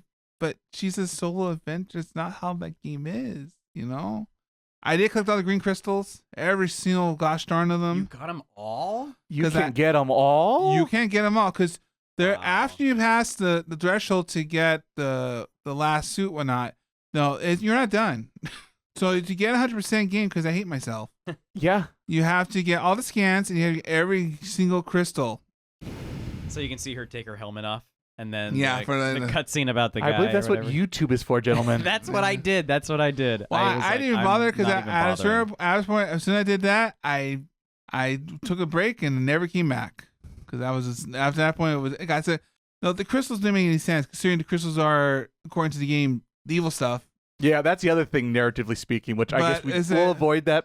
Yeah, it's like they were trying to do something and then it backfired, but let's collect a bunch of it. Well, they really... Hey, this asbestos is real good. Give it a nice whiff. Give it to the tree. Give it to the tree. The tree loves the asbestos. Asbestos is good for you, kids. And it's just, at the end of the day, they really love that bike, and they were trying to... They were trying to fit that bike into the world of exploration. Too much Mario Kart in the Nintendo headquarters. And it just did not work. Oh, well. Alrighty, now with our disappointments out of the way, question mark, stay tuned for more perhaps. Let's put on back on track and talk about our number 4 game of the year. And for me, my 4th favorite game of the year is maybe a bit more of an indie darling perhaps that you could check out on your favorite Steam catalog perhaps, because it is a little game called No, I Am Not a Human. This is a little game I played during the spooky times around Halloween on the podcast. And for those who are not familiar with the game, it is a visual novel-like game where in this world you wake up and apparently the sun is going crazy and it's melting everyone. And so people have to wait at night when the sun goes down to walk amongst outside the door. So everyone's pretty much locked up during the daytime. The extra twist there is apparently at the same time, there are these, what are they called? Outsiders or something of the sort. And they are doppelgangers. They're some kind of alien weird race that have come from the dirt and have surfaced to the planet, and they are stealing people's looks and identity and are eating people like the evil creatures they are, question mark. And in this game, pretty much every night, there's I think it's 2-week cycle. And every night you get a knock on the door, and there are people who are looking, my home has been destroyed and this and that, and I'm looking for shelter. Could you help me, good neighbor, and this and this and that. And some of them are just normal human beings looking for a helping hand, and the other ones are the aliens trying to eat you at night. And so you have to make the choice, do I let this person in and this and that? And each day passes is a night and day cycle. Nighttime, you see them. During the day, you get to then talk to the people you let in your house and see if they have any tales, because the game has certain tales it tells you on the television. You look up, it tells you I think the early one is visitors. I think that's what they're called, visitors. They have perfect white teeth. And so anyone you can ask, hey, let me see your teeth. They'll show you your teeth, and sometimes they'll be, crooked, and that's, thank God it's a human being. Don't have to worry about it. And then you'll be perfect. You'll be like, uh-oh, is this a bad guy, or is this a guy who went to the dentist yesterday? I don't know. And that's how the game keeps you on the toes, because at the end of the day, you're basically playing a little mini detective trying to see where people's statements don't line up and having the evidence of telling you new signs of if they're a visitor or not, because it's like teeth, I think nails, and other things as you progress in the game. And the interesting thing, without getting too spoilerific of how the game works, the thing is it's mostly random. And so one playthrough, you'll meet a guy, and he'll he'll be human. You'll play it again. He won't be human. Oh wow! So you do have to keep your wits about you when you play this game.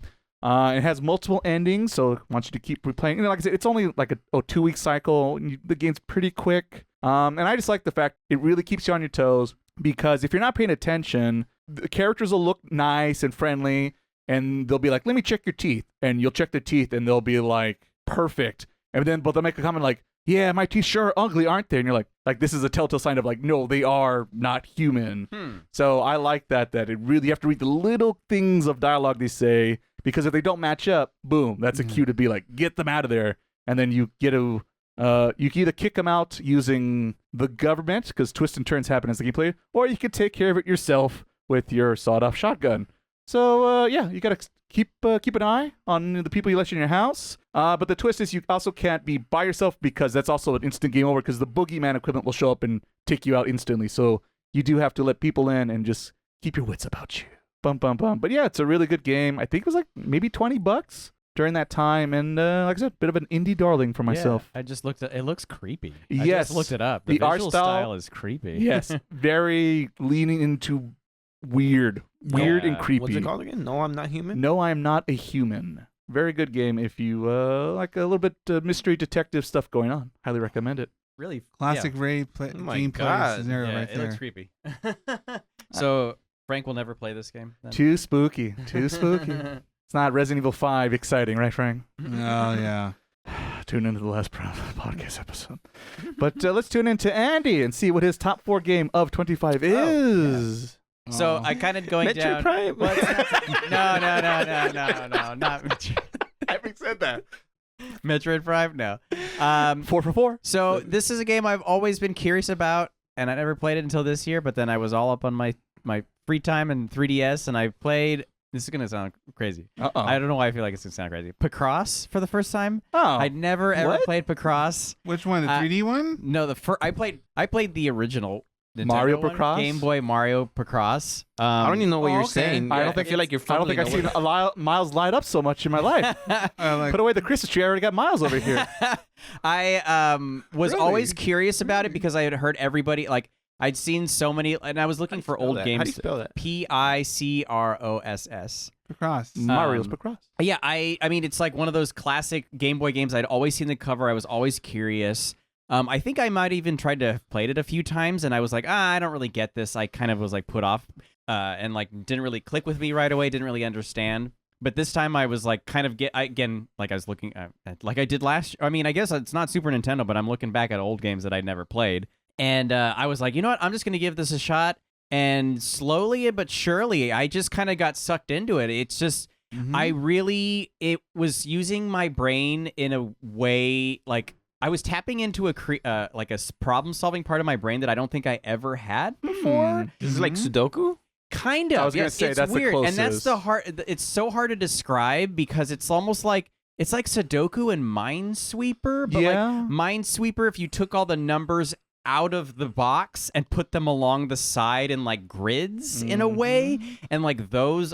And I guess the mines. If you were to think of it like Minesweeper, it's like the mines create.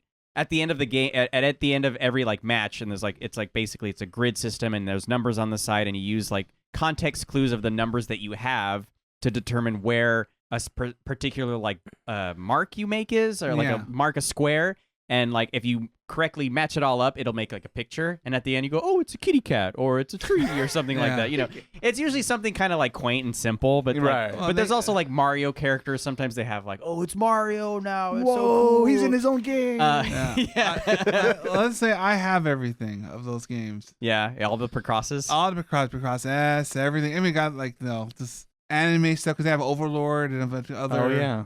Are you talking? Did they do the 3D one where you kind of turn it like? Because I tried that one too. There's like a 3D model version of 'cause Picross. there's where it's not just a flat screen. There's 2 games in that series. I don't think they did because they were like the more modern Picross people now. I think I prefer the original style after having played a little bit of the 3D. I think I enjoyed the simplicity of it. It's almost like sort of like a crossword puzzle, simple like versus like the 3D one is like I don't know. There's a little more involved, and I just kind of like it almost feels like I'm like, oh, I'm like looking at a newspaper. That's like what I Jim. hear people talk about because I never played the 3D one, but that's what I hear. I like it, but I just there's something more. I don't know, like even though it's so funny because I feel like it just like finally clicked with me, and I just really and I found myself like going before bed. I'd just be like. There you Another go. puzzle, another puzzle, another Yeah. or like I want to beat my score, or oh I messed up, I got to start over. You know, you kind of have like your own like head canon. Yeah, you games, gotta like, do it. This Mhm. doesn't count. This doesn't count. I got to start over. I shouldn't have known that, or something like that. Or if you know, however you handle it. But it made me feel smart sometimes, and I was like, you know what, that's cool. That's good. If that's something the video game is going to make me like proud of like my problem solving skills, I'm like, that's cool. See, games do. You can learn things from games, I know. kid. Yeah. I did feel a little smarter after playing Educational. There you go. But yep, that's my number 4, Picross for the Game Boy. All right, let's pass the baton over to Frank and see what he's got going on for his 4th favorite game of the year. Well, I don't want to feel smart. I just want All right. I just give him something to shoot. just want to break things. There you go. There's man after my own heart. I got a lot of breaking on my list. Yeah. So I mean, it's already been mentioned, but Donkey Kong is my 4th. Donkey Kong. Bonanza as wow. well. It did have its lows, and I think we talked about that before. Choo choo. But here I'm just gonna give it its flowers. You mentioned it looks colorful. The music's that's a good the number point. one thing that I enjoyed. I didn't even need to transform, but I would just transform into certain forms just to hear the song. I'm like, so it was just like that was my favorite part about it. I did forget that. That music is definitely probably the biggest highlight. Yeah, that just for that. It's kind of like when I watch an anime just for the opening. So it was not very challenging. So if you're expecting Donkey Kong Country, the puzzles, the challenge, it's not there. But it is like this is one of the probably my nephew's favorite game that he played with me. So it was There you go. very cool. Kind of long. Yeah, a little bit. But I mean, more time to play with I was the gonna kiddos. say, yeah, there you go. And I did like the ending, the final layer, Mhm. the true end. I don't remember if you The get final showdown. the final showdown. Yeah. I did like that. I feel like YouTubers ruined it for me because they I'm kept sorry. they kept you damn YouTubers. Because you know you Google something and then it keeps popping up and then they keep talking about it. Oh yeah. And then they kept talking about that guy. Well, I hope he comes back, and I'm like, and I wasn't even thinking about it. And then he came out. I'm like, oh, spoiled it a little bit. stupid guys.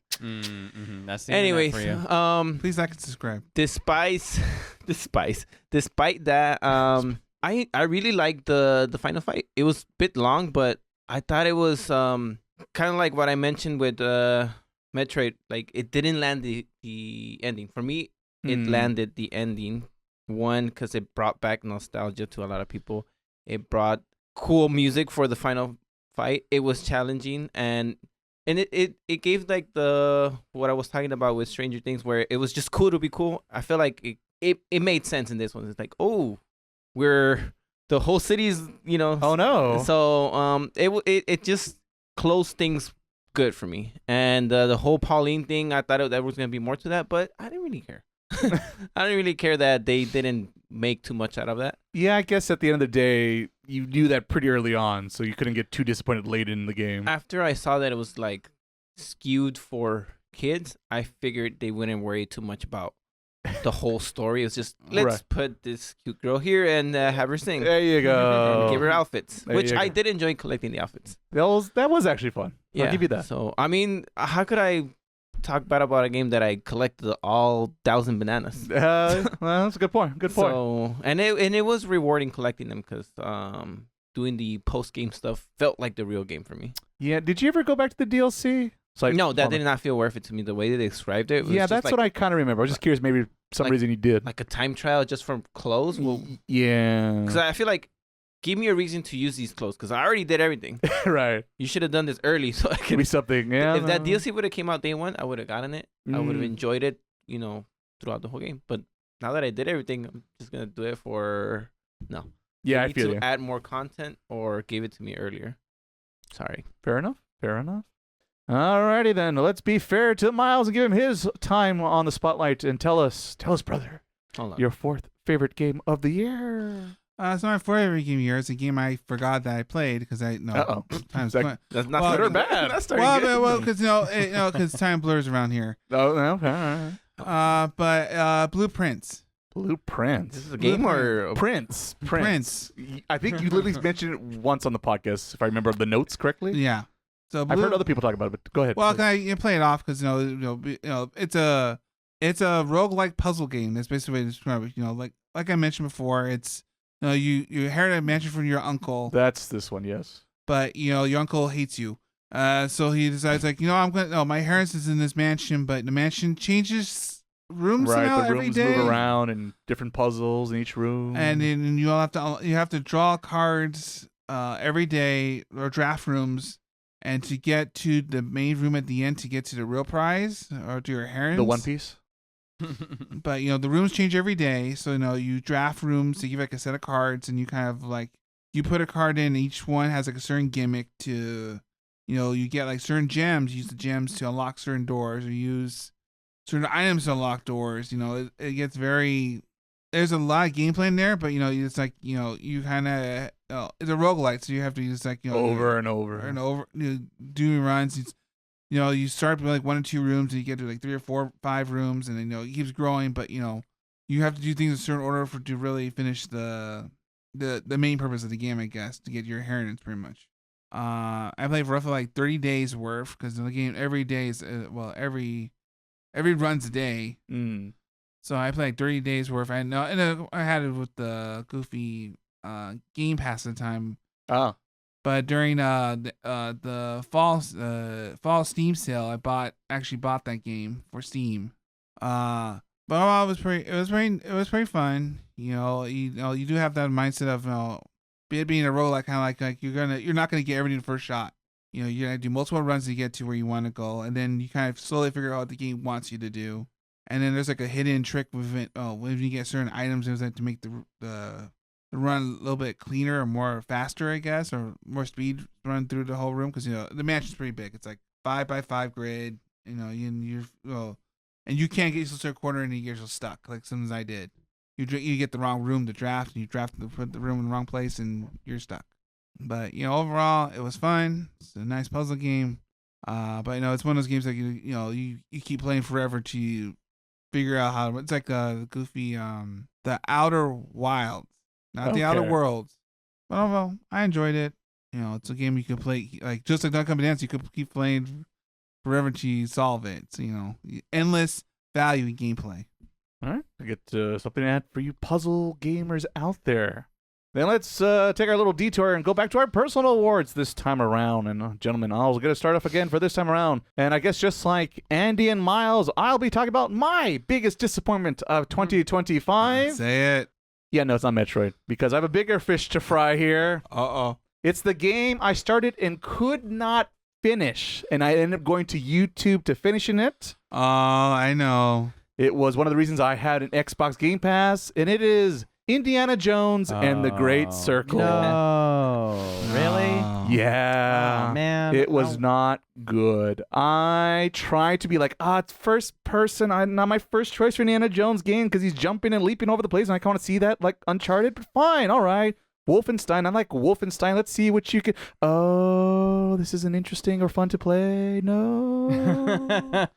Yeah, just the first person leaping around. It just doesn't hit as well as Nathan Drake would be doing on the PlayStation equivalent. And the story just became so incoherent towards. There's like this whole twist at the end. And like I said, I couldn't finish the game. And I watched it on YouTube because I was curious. Did I make the right call or not by stopping playing it halfway through? Well, I made the right call. Because it was like as bad as the fourth movie's ending where it just everything fell off. The best one? Yeah, of course. Why am I not surprised? How does he keep getting on the show? But yes. So yeah, the gameplay wasn't interesting. They tried to do an open world mechanic that just no one wanted because it's Indiana Jones. We just wanted an adventure, and adventures are pretty linear stuff, highs and lows, and oh no, this and that, leaps and bounds. And the shooting was terrible, which is surprising because it's the Wolfenstein people. So how is the shooting bad in this game? And yeah, it was a big disappointment. And I guess the only good thing is, thank God I didn't pay full price for a hard retail copy of the game. I was able to get in out of Game Pass, so lucky me, I guess. See, Game Pass does have a reason for to exist. Yeah, I guess so. So yeah, that was my biggest disappointment of 2025. And let's see what else Andy has in store for us in his own personal awards. Yes, I have. I'll do biggest surprise next. That's what I Ooh. have. Have any of you heard of Ball Pit? It's thing. the new vampire one. Exactly. It's kind of like well, that's the thing. It's very similar to Vampire Survivors, which we discussed before. I think I mentioned this. I believe it was on your didn't top play 5 list. Yeah, it was in my top 5, and I remember you didn't really like it. I fell asleep. And that's the thing. I'm not even joking. Because I wonder if you would like this more because it functions a lot like Vampire Survivors in that it's like waves of things come your way. But if I were to describe it, it's like Vampire Survivors meets Block Breaker, I guess. Okay. It's like a block breaking game, Or basically. Arkanoid? Yeah, there you go. Oh, yeah. Like that. Yeah, you're just shooting like projectile, like it's like waves of things come at you, and you're shooting projectile balls as they come at you, and it's like, and those are the waves of the enemies as like the waves are coming down and attacking you, and you destroy them, you collect power-ups, you power up your items, you get certain items that destroy things in specific ways, like you'll have a thing, and because it's like a block breaker, it's all coming down in one a vertical like pathway, so it's just like enemies are coming in one direction from north to south. And and then you just like get like, you can get things that will like destroy columns or rows, or like you can like, and like obviously you max points, and then you can have balls like bouncing everywhere, and it's kind of a satisfying sort of experience. And then there's also sort of like a weird like world builder element where you create you go and you do these battles, and then you go up to I guess your home base, and you like kind of create like a small village. And like you upgrade your world and your characters through that, because like you'll go through different levels, and then you'll unlock new characters that you can use in this brick breaker game. It's so funny because that is what it is fundamentally. It's like you're shooting balls and they're bouncing around, and you're like, but you're basically trying to find a way to like do it the best, and like like it's very satisfying when you see like the balls like just go crazy, and then like everything just like blows up. But yeah, I think it was just like biggest surprise. I was talking to some friends this recently, and I was just like, oh, I think I just beaten something. And I was like, oh, what are you guys playing? They're like, oh, Ball Pit. And I'm like, Vampire Survivors, sign me up, because I know That looks kind of cool. And that's why I feel like you wouldn't fall asleep, because you actually have to think and do stuff. Right. Like it's not, because I get what you mean with Vampire Survivors. You're just like, you're literally just moving. That's like the whole game is just walking. Whereas this is like, it's like, I mean, it's sort of like a bullet hell too in a way. Like it's a little bit like you have to move, you have to aim your gun a certain way. You might want to think about like, oh, this, I mean, it's still the upgrade thing with Vampire Survivors, but so, I mean, I kind of, so like every time I think about it, I'm like, I wonder if you would like this, because it's a nice quick fix game. It's like 20 minutes. It's on the Game Pass, and I put it on my computer, and I've been meaning to try it, but I haven't. Yeah, I mean, I feel like you play one level and you'll like know right away. Right, that's, and I figured. Yeah. Like it's and it's very, it's a very light thing. That's why it's not on my top 5, but I enjoy putting in some, I got like 20 minutes. Yeah, I'll play. It's on Switch. I'm playing it on Switch. It's on sale on Steam right now. Well, there you go. I bought it on sale on Switch.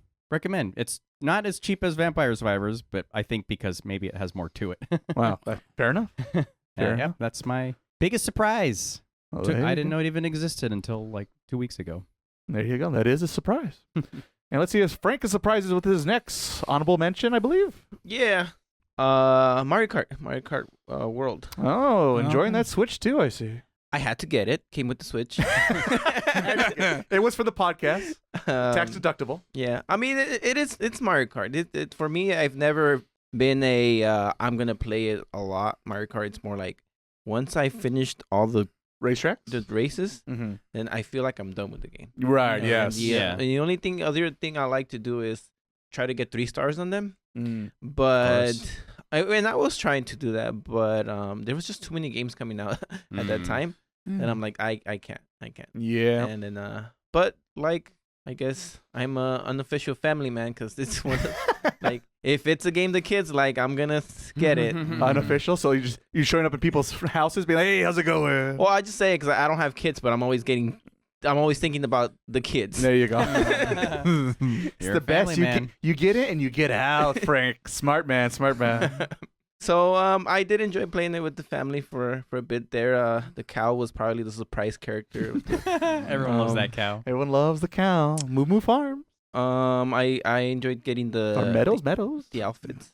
Which you realize how that works, though. It's kind of disappointing how you unlock them. You could just like scum your way to unlock them all. I was a bit disappointed that not everybody has outfits. Yes, that's the other thing. Because what if you like the turtle? What's like I think poor Paulina's got like 2 outfits, and then Rosalina's got like 20. Like what's going on here? Someone's favorite with somebody else. Yeah, I was gonna say, what's going on? That's unfair, I tell you. Yeah, so it is unfair. Is that Richard again? We need more equality in Nintendo games. But yeah, it's Mario Kart. What is there to say? It's a racing game. I don't think it was bad. That's why I added it to better than Storm Lancers, but there it goes. I think it's a good. What is it? 3rd runner-up? 6, 7, 8 place for me of the year. 8th of the year. There you go. I see. All right. Well, you know what? You got to switch to what else are you gonna play on that thing? Now let's ask Miles what's he's playing for his personal pick for this time around? Question mark. For mine, it's the best demo of the year. Oh, Because I play a lot of demos. Usually when they have the Steam Fest and things like that, that's why I might be my wish list. I see what's out there, see what games are in, some games are out. But of course, the one I played is actually it was time limited, but then they undid that. Yay. The Luminous Arise.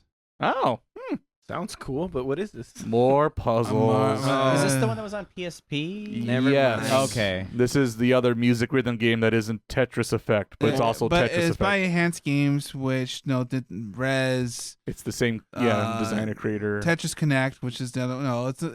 They're all the same. It's all Funky. funky music going in And the visuals. background, visuals going on. It's cool. We have like a VR headset or something that get real tripped out. Like I did it's enjoy the Tetris a lot. but you're playing Luminous. Luminous is an old PSP rhythm game in which you make little blocks as a line comes across the screen, and then the bigger blocks you get, then it clears the blocks off, and you score points.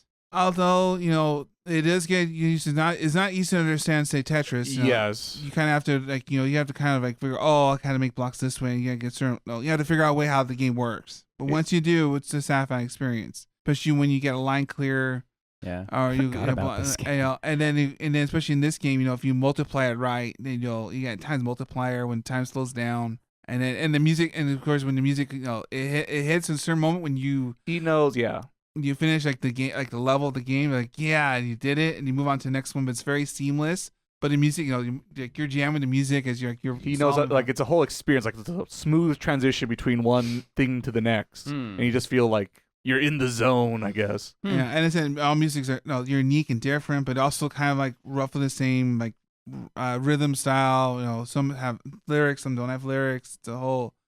It's like Ray said, it's an experience. Once you play one of these games, you're like, yeah, I know what to get myself into. You get a headset on, and you kind of just jam to yourself as you're playing a game with blocks. It was fun, free, and and eventually, hopefully, I get able to get the game someday. I am my turn. Alrighty then, let's move along here and let's do our third favorite game of the year. And for me, it is a game, so sad enough, I mentioned back at the end of our favorite 2023 games of the year. What? And it took me apparently 2 years to finally get there, but I finally did. Lucky me. Because my third favorite game of the year is Paper Mario: The Thousand Year Door on the Switch. Oh. So yeah, not exactly a brand new game for me because I did play the GameCube original, but it's been many moons since that release, and I was curious to see if the game holds up. Oh yeah, it's a winner. It's still probably the best Paper Mario game in this out of the series. It's still the one they let them get away with a lot of things.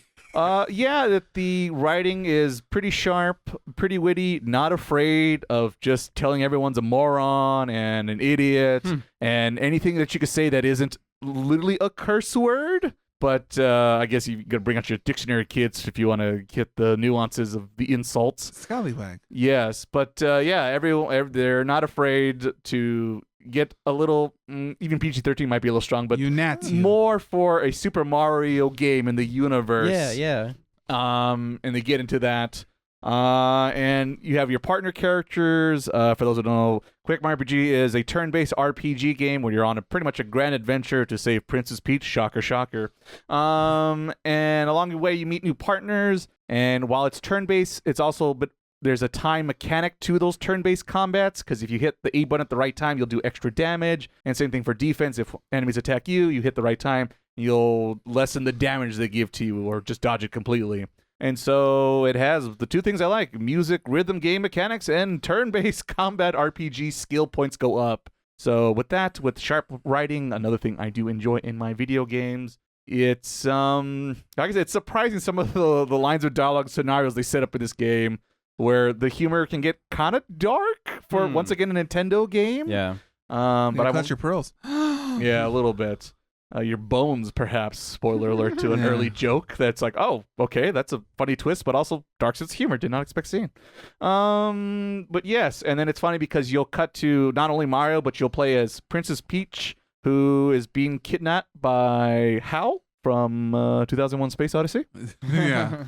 And also you get to play as Bowser, who's trying to figure out what the beep is going on with Mario and Peach because he's out of the loop and he doesn't like being out of the loop. Yeah. So a lot of shenanigans incur there. And like I said, just a funny, silly game that incorporates characters, universes, or language, I guess, that you normally don't expect a Nintendo game. It's nice to see they kept it intact. And like I said, the mechanics are good. The story's fun, interesting, entertaining, silly, wacky. Feels like you're on a grand adventure. And you get a bump into Luigi, who tells you all his grand adventures he's having. It's like a whole side plotline I joke. swear, if they don't make that to a game, that'd be the most like, let's just like, just turn on the head. Let's do Luigi, Paper Luigi or something like that. Mm-hmm. Shout out to Coops. Yeah, Coops, indeed. Who would be my favorite character? That'd probably be that what's her name? Gumbrina? It's like a play. Goombarina? That's what it is, like a play on that. Because she'll also tell you inside jokes of like, she'll tell you things about the enemy, and she'll be like, "Oh, this guy's a slacker. This guy's a pushover. You can take him out, Mario." So stuff like that. So just really fun game. Really That's fun cool. game. That if you missed the GameCube Classic because you're a youngin, you shouldn't miss the Switch version, which is backwards compatible on your Switch too, kids. I gotta play those. Oh, and Yeah. Bombary, the old man. He's the most saddest. He character. breaks the game towards the end, but satisfying when you want to max out and get over that boss hurdle. I played the original, and I recently. I love Paper Mario, and I'm just like, my expectations are so high, and it just sounds like it's gonna meet them. Just like, I think it 'cause will. I really like that. That's like my favorite Mario game. Maybe that one. It's also really good. So good. Really good. So I might have a new favorite then. There you go. Put on your list. But Andy, speaking about your list, tell us what's on your list for your third favorite game of the year. Yes. My third favorite game is part 3 in a series. It's funny, I didn't mean to do that, but it's I played Mother 3. I played I played Earthbound 2 if you want to be silly about it. But Mother 3, the localization, the forbidden text never came out in America, but never will. It never ever will. And I was thinking about this, and I definitely think I still, and that's why it's not number one. It's I think I do like Earthbound better. I think overall, like, I think there's a lot of, if I'm just comparing the two, like, there's a lot of quality of life gameplay improvements that I'm just like, oh yeah, this is like better. It cuts out like BS. Like, it's not like you don't have to like worry about items that like are pointless. They don't do anything, and it's like there's a meaning to everything, and it has a good and interesting story. It's very unique. It's I don't want to like give anything away because it's very like dark and like unexpected. Like, I didn't know anything about like I went in pretty blind. I'm like, oh, this is like this. It's just very weird. Like what you learn about from the game. But I think narratively it does there's a lot of like character bouncing around where you're like it feels like you're playing as it feels like it's lacking a cohesion narratively, that even though the story I think technically is better and more interesting and more enriching than Earthbound, it's a little too like jumpy, where it's like I feel I don't want to give away too much, but you play as like you play as a character for like a while in the beginning, and then you kind of don't play as them again ever, and then you play as another character. Like, right. Why am I switching? Like, what is the point of like the leveling up of all this? Like, because it's an RPG, like I need to level up these characters, but it's like, but then they're just like they're not in the game at all anymore. So I mean, I haven't played too many RPGs, and I don't know if that's like a common trope or if that happens regularly in like Octopath Traveler. Yeah, I don't really know like much about RPG, but I felt like that kind of was a little weird to me, and I felt like some of the environment, some of the levels, like sections, I was like, I'm not really a big fan of this. I do like Earthbound's, like kind of comparing them. I think what I like about Earthbound is like it's a very kind of a shonen-y, like a straightforward like hero's journey thing, and I'm kind of a sucker for like and not like this isn't that, but it's a lot of like it's just like let's stay with the character through their journey, not like and then they went away and then it's like where did they go? Like it's weird, but it's very funny. It's very well done, and whoever did I think I talked about it. Whoever did the English localization, they just did it because they're such a big Earthbound fan. They really love the series. And yeah, I'm not sure what else to say other than it was very good. Music is great. I didn't realize it was like a different composer, I think, but and I do think I like Earthbound's better. I think just in general, I just like Earthbound, that one overall. But there's like a few songs. There's like one song that like is like one of my. It's just like it's the character's name select song, and it is like one of my favorite pieces of music I've ever heard. Like I don't know what it does. It like tickles something in my brain that I'm like obsessed with. I could like listen to that thing on repeat. It's just it's a character name. Name your character select Choose screen. your fighter. Yeah, and like you type the name, but the song is like the grooviest. Like I'm just like hearing it in my head now. It's so good. Let me take you for a ride. Nice. Now that is another great song. That does. I mean, it's on the level of that if you ask me. I feel like if you're an RPG fan, you got to try it. It's just it's well done. It's good. All right, I'll try it. Fine. But I know you were kind of weird about Earthbound. I remember I mentioned it. You were like, "Why am I fighting a piece of poo or something like that?" I feel like you were kind of iffy on like Earthbound in general, or I don't know if I'm misreading that. No, I thought that was pretty cool. Where you're just fighting normal stuff. Yeah, like pants or something. Like it's like or a painting. I don't even think I finished it. It's just. It was hard at moments where, like, I would go everywhere and like I don't know what to do next. Yeah, well, like I think if you're talking about like Earthbound specific, I think it's just like an old RPG like game design thing where they're just like, you have to like look up manuals or they like expected you to have Nintendo Power on hand or something like that. Yeah, that's true. But yeah, that's my 3. Alrighty then, Frank, it's back to you. All right. So this one, even though I haven't finished it, it's just really fun. And it's a co-op game. It's called Wizard of Legend 2. Oh, yes. Wizard of Legend? So this game, I've been playing it with my brother. That's why I haven't finished it, because we kind of got distracted. So kind of be like... In the moment? Yeah, it's because, I go to his house and we're doing other stuff. Anyways, it's basically a rogue dungeon game. You get to play, I think you could do 2 players. I don't know if you can do more than 2. And it's fun because it's kind of like how Andy was talking about. What's your I was trying to remember.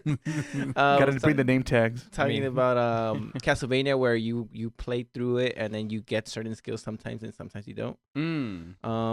But this one you kind of have a little more control over that, because once you get enough resources, you can buy the spells and you could start off with them. But once you go through the level, you just get random stuff, like random equips, random spells, random upgrades. So it's just, if you like roguelike games, that's a fun game to play. It looks like Hades from what I was looking at, like at least. Yeah, very much like Hades. Not as pretty, but definitely the gameplay and Hades 2 players. There you go. That's cool. what I remember you describing it as. Actually. Yeah, that's pretty convincing. Yeah. It's harder than Hades, I believe, because even though I've been playing it with my brother, we still can't beat it. It took us forever to do the first region, so I don't know how many regions there are. I remember we played part 1, and it took us a long time to beat it, and then it's so satisfying when you finally win. Like, yeah. Like I don't celebrate, even like, but that game, like, yes, finally. Frank, here's $1 million. Yeah, it's just You win a bet, you see your team win the Super Bowl. But this is it's worth getting excited about. It's where the champions are made. So yeah, it's a fun game. I recommend it for anybody that likes roguelike game fan challenges, because it's not easy. If you want an easy game, well, I imagine if you like rogue games, you're into that. I imagine some of them are. You're okay with dying a couple times. A lot. It's part of the game. It's part of the fun. Yeah, the fun is in dying. What? Yep, that's it. There you go. It's Alrighty. simple game. Add it to your list. And that's on the Switch, Frank? Actually. Oh, what's it on? We were playing on the PS5, so. PlayStation. Okay. It is on the Switch though. Okay. Well, there you go. Oh, there you go. Now I need to know. I'll add it to my list of thousands of games. Painful. What also is not as painful as Miles' next pick? Hopefully. I like how you're going like but you might be. I was nice. Remember this moment. Yeah, at least the rest of the month. So my third game would be Lost Judgment. Lost Judgment. Wow. Was that this year? You're Or getting last year? That was this year. Hmm. I did double check because did I play everything? It's like yeah, because that's There's a lot of DLC, right? Puzzle yeah, game? yeah, and the DLC. No, it's a Yakuza's. Oh. Yeah, but it's A spin-off. a spin-off. It isn't, but it is because the Yakuza It's made by them and it plays like them. basically, and there'll never be another game like that again. Or that's why they're making the other one. Now with that actor. Stranger than Heaven, because that's their spin-off game. Because this, unlike like a Dragon games now, in which it's more turn-based, this is more back to old school Yakuza games of just punch, comboing, and switch styles, comboing. I know it has more normal gameplay, I guess, for these games. You play as a guy. Second time, right? Yeah. Well, What was the he's- first game called? Judgment. That's right. Or Judge Eyes, you're in Japan. Oh, yeah. So this is pretty much just another thing, but this time you're also, like Yakuza 7, you're also in Yokohama, Oh. along with Kamurocho, because everyone goes to Kamurocho, because that's the place to be. So a lot of that, and then the funny thing is that the majority of this game is mostly like during a school setting. So you're being a teacher to all these kids. So, you as you're an advisor for the detective club, because you're a detective, so it makes sense you're advising the That checks detective out. club, the whole series about bullying and a lot of school problems, dealing with kids and their silly shenanigans, you go to different clubs, you're being the cool guy on campus with with a skateboard, literally. That's how you know you're cool. But it is funny because unlike Ichiban or Kira, he was more like he's a detective, but he's like very laid back, kind of like he gets the job done, but might by questionable methods, things like that. But he has a sense just because he used to be a lawyer, which is very hard in Japan. But, you do a lot of exploring, like because there's a sub quests which are all weird, unique in its own way. But it probably has my favorite mini game of all of them so far, which is called Dicing Cube, which basically is like a board game inside this game. It's like it's a VR board game, and you roll dice, you do certain things to get money, and then certain things to get money. well, like because you're like climb a mountain, or you because it's all VR, so it's all in his head, I guess, or whatever. Uh-huh.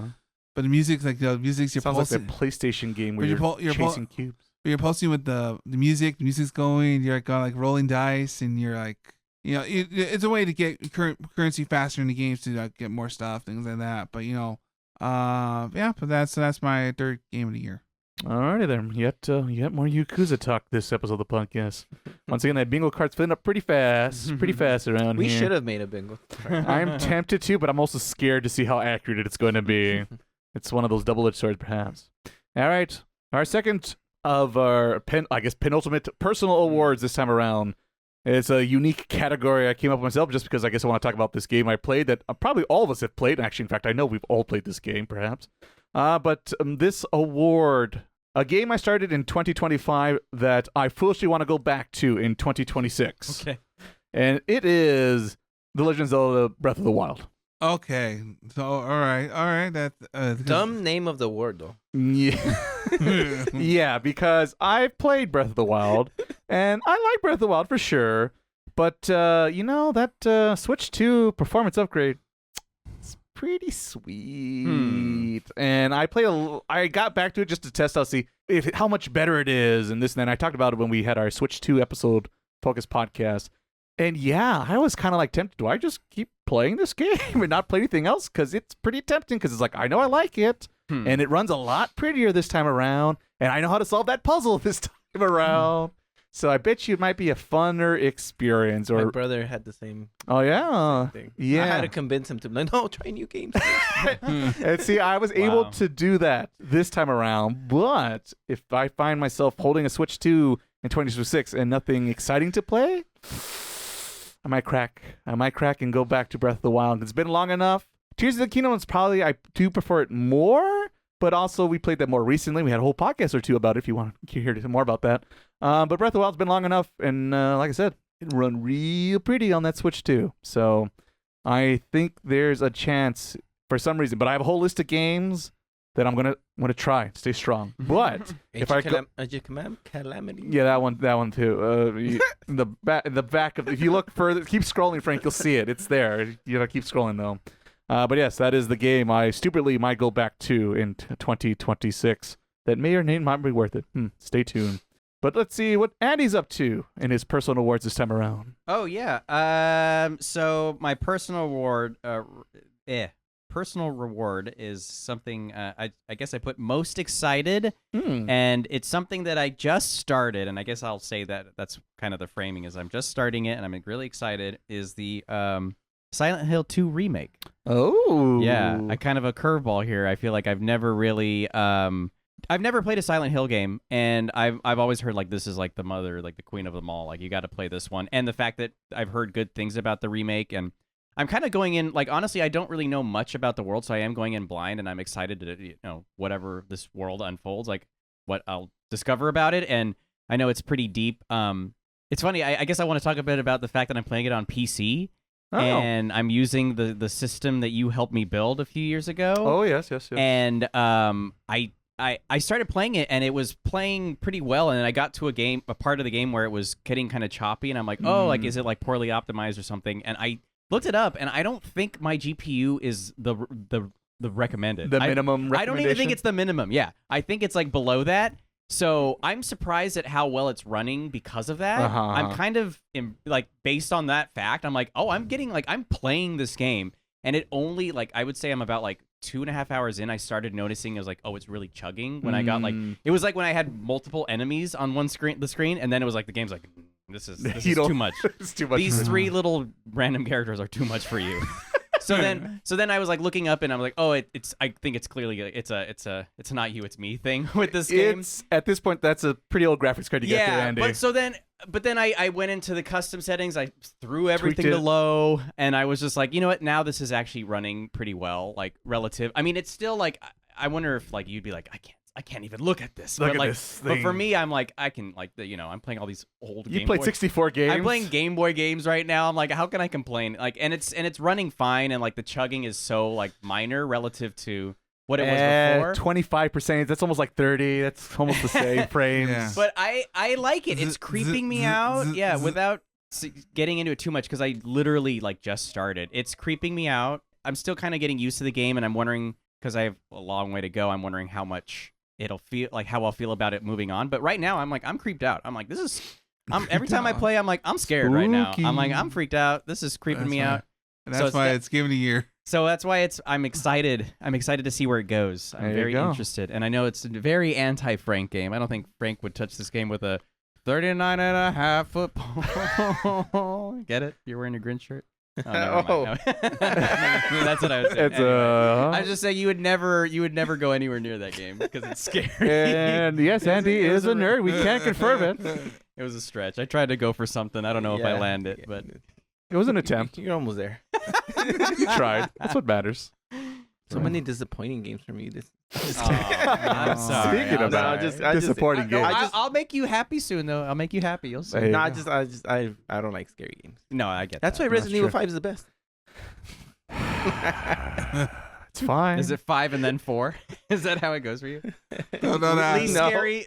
Oh. 5, 6. We got jokes out here. We got jokes. 5, 6, maybe 4. Wow, that you are controversial. So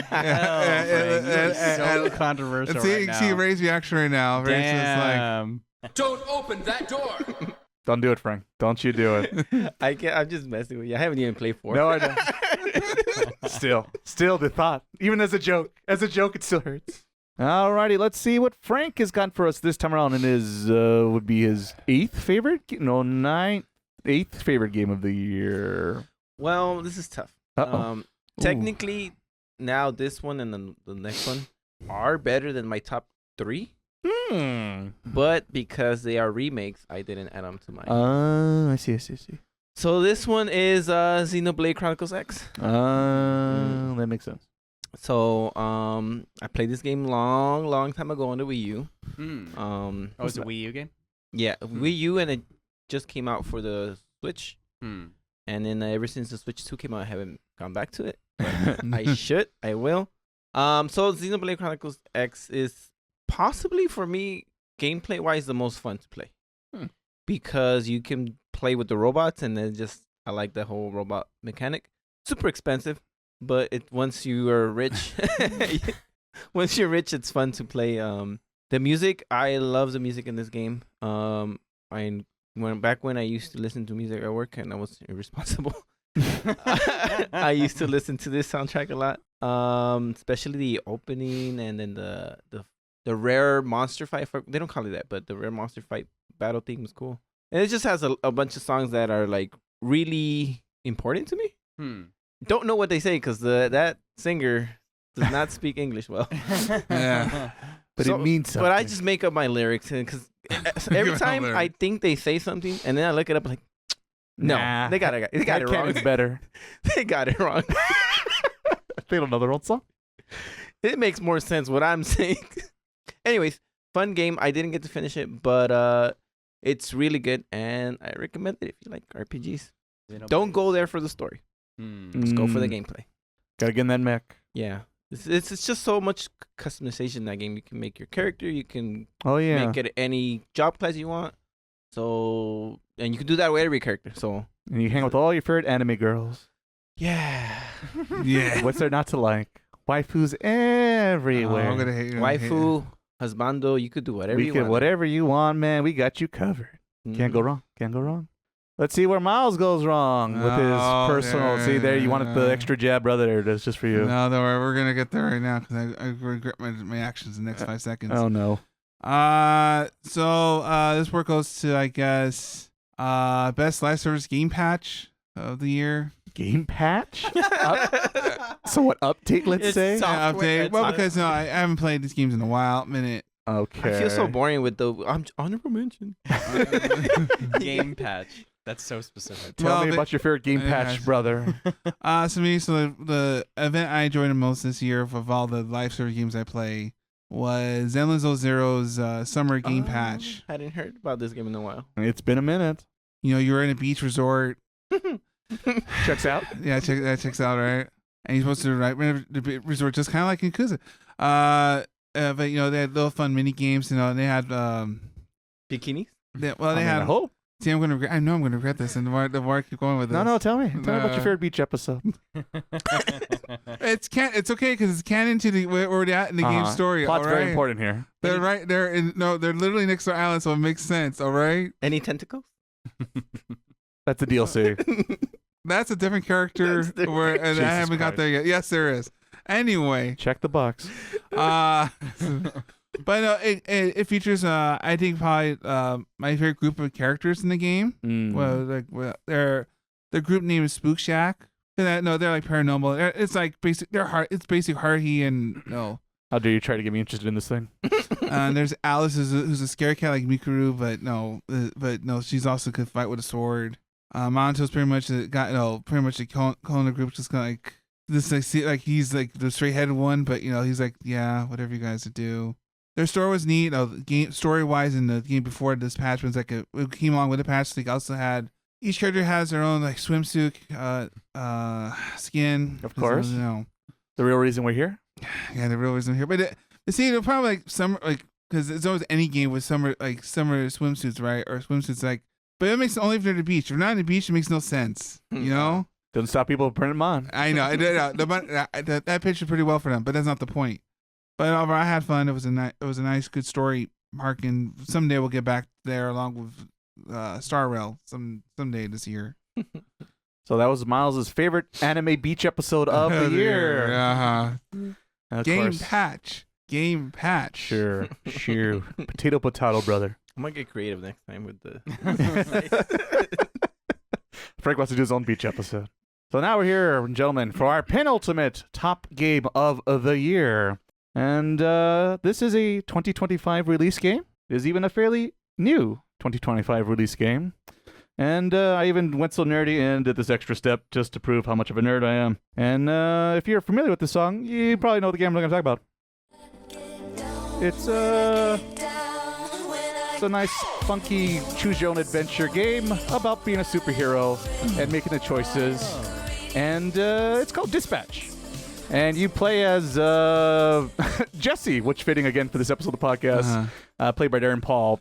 And you play as the Mecha Man, who lost his suit early on in the game and is trying to figure out a way to become Mecha Man once again. And the way he does that is he hooks up with the Wonder Woman of this world, Blonde Blazer, and works as a dispatcher in the game, in which place you work for this company of superheroes where your goal is to dispatch the right heroes for the right job during a call. You're kind of like a 911 responder with superheroes. But it turns out the twist in this game is the heroes you're in control of are all ex-villain characters. This game is developed by ex-Telltale people, so if you're used to The Walking Dead, there was the Batman games, Sam and Max, if you want that too, where a lot of the games is narrative focused and about choosing this path or that path, right? This and that, choosing your own adventure style. And you get a lot of that in this game because you're going to have to make tough calls where you might have to cut someone from the team. Of course, they might heat your guts for doing that and maybe want a little bit of payback down the road.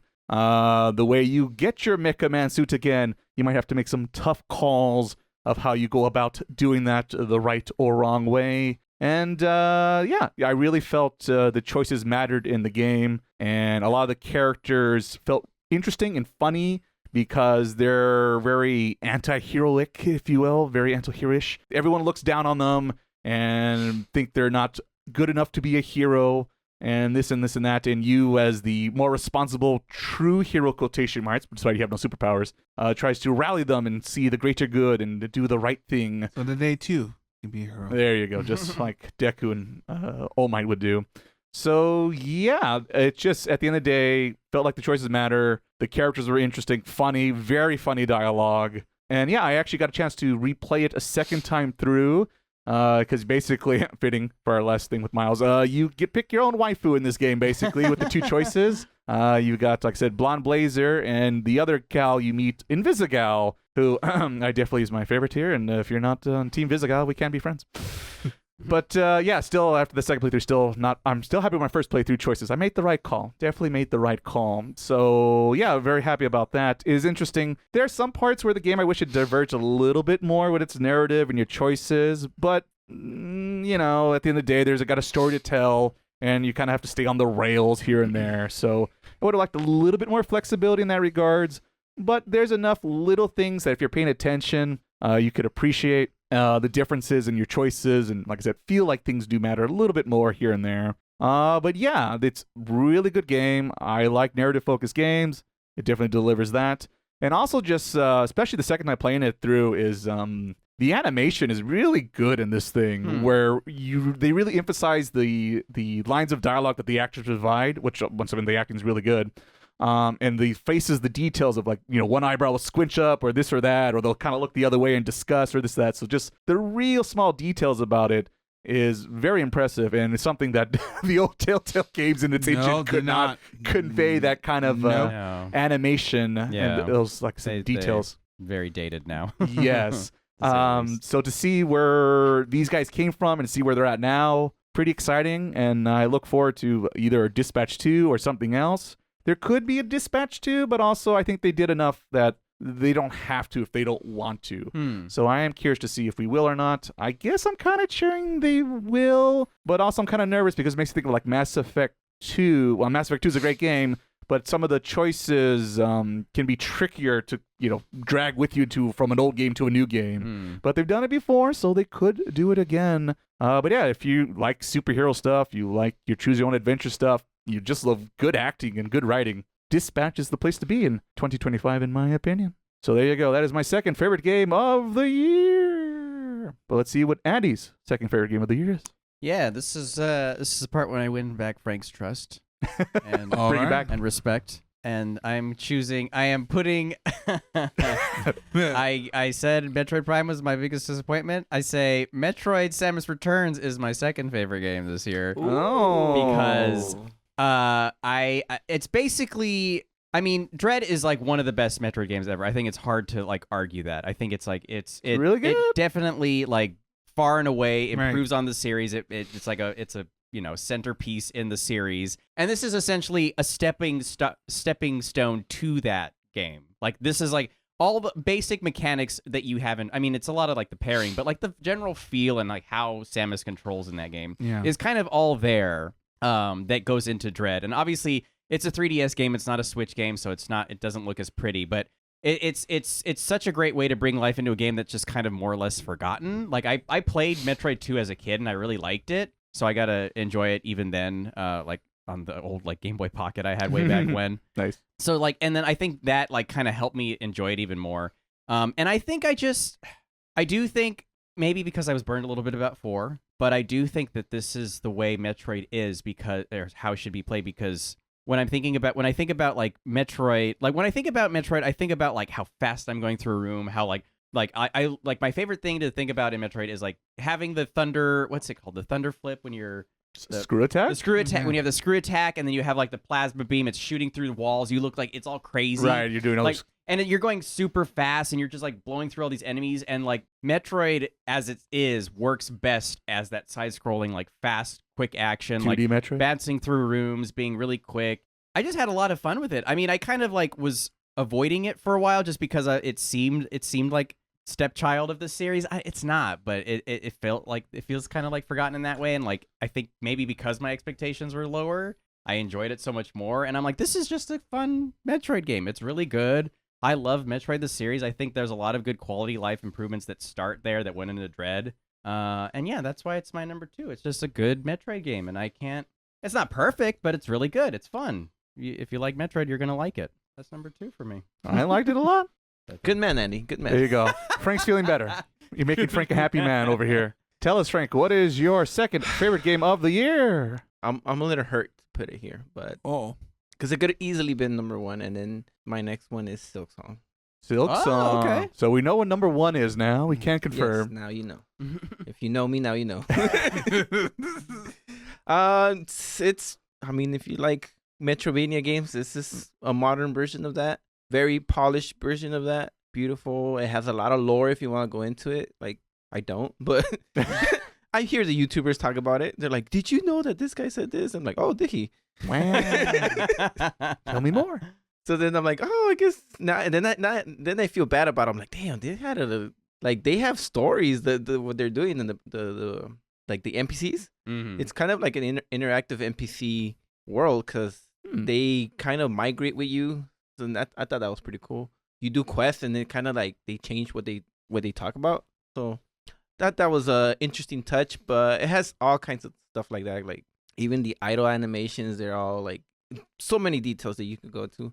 It is hard, very hard, which is why I haven't finished it. And probably if I would have finished it, maybe I would have put it at 1.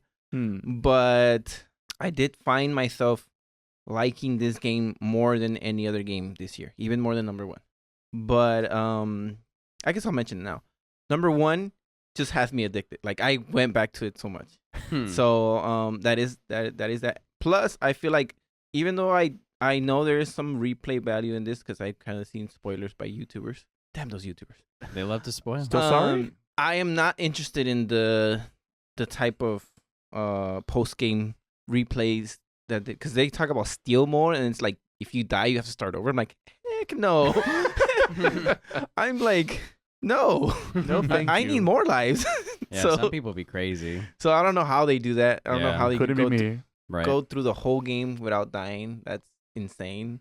But it's really fun. I recommend it. Anybody who doesn't give up. So Trust their instincts. yeah, Yeah, I was gonna say, so like Star Fox. Yeah. Star Fox approved. you're into Ippo. You know, it's one that That'll work Rocky wants something. Yeah, do Nice. a barrel roll. Put some motivating music to get you going There because you you're go. gonna need it. Where's that second opening? Yeah, Oh, it's wow. just oh my god, it has so many dumb ways to die in this game. What's that? Dumb way to And I die love 'em. where it's like you're fighting the boss and you finally learn there's attack, and now that let me spawn this fly and that's gonna ruin your whole rotation. Anyways, great game, and I hope everybody plays it. But I guess if if you have trouble with those Mario jumps, platforms, and stuff like, precise, perhaps. yes, You have to get good. That's There you go. get good is the thing that Or she get actually dead. Get good. Yeah, and then I think I mentioned it the last time I talked about this game, but it just has those funny moments at times. Like certain characters make moves at Hornet, and she just slaps them like. I think that's great. For little things like that, I love the game. So I learn new things about Frank every time on this podcast. yeah, I love when it slaps. I actually. All right. Okay. Anyways, Silk Song. Silk Song. Great game. Great game. I hear a lot of hype, and one day I'll play Hollow Knight. It's the first one, right? Yeah. Someday. It's on my list. It's on the You list. don't have to play Hollow Knight if you want to play this one, Oh, but that's good to know. I guess you can. Fine. I already bought it, so I It's guess I kinda- have to now. It's kind of. I don't want to say it's kind of like Persona 3 and 4, where if you play 4, you're gonna feel weird about 3 because Oh, quality yeah. of life improvements. Mhm. But I don't know if that's the case. But it does Mm. feel slower. I don't know. Mm. You don't need to. Just do whatever you want. Fine, I will. whatever you want. I'll do it. God, I don't need your approval, Frank. have I my might ask you blessing. off the pod, though. Not too sure. Let's see. Because I'm not sure what Miles is gonna pick for his second game. Oh, of the year. you know it's it's at number 2 at our pick. Number 2. The game we played probably too much, or at least I got you to play for it too much. That's right. Really? everyone. Only at 2? See, that's what I'm thinking. I'm not the only one. That's right, folks. As you guess by now, it's Umamusume for number 2 of the year. Yeah. Another one of Gotcha things. Like, yeah, they got me alright. You know? Yeah, you can say that again, This brother. feels like cheating. I am shocked. Even though you deserve I'm to have shocked. it for a spot, it feels like cheating. Yeah, so basically this game is pretty much you train horse girls. That's the best way to describe this. Yes. But you don't get to choose what it's the whole element. You choose races and support cards, and you do basically roguelite runs each of the races. And you get there's certain stats you have to hit. So you do training to get to certain races, certain points, and you try to finish each racer's career to get like a score, and then use that to race against all the other people in the world who are basically whales. You know what I imagine? Sorry to interrupt. You know what I imagine this game to be like? The Chocobo races in the Final Fantasy set. I mean, you're also not wrong. Not the worst comparison I've heard. But all of them are they're based on actual Japanese horses, so their stories also match each horse's career. There's lore. Yeah, there is. It's Denver Broncos. It's working for them. Yeah, whatever it takes to win. Whatever it takes to win. I just picture the Captain America. Whatever it takes. Stupid.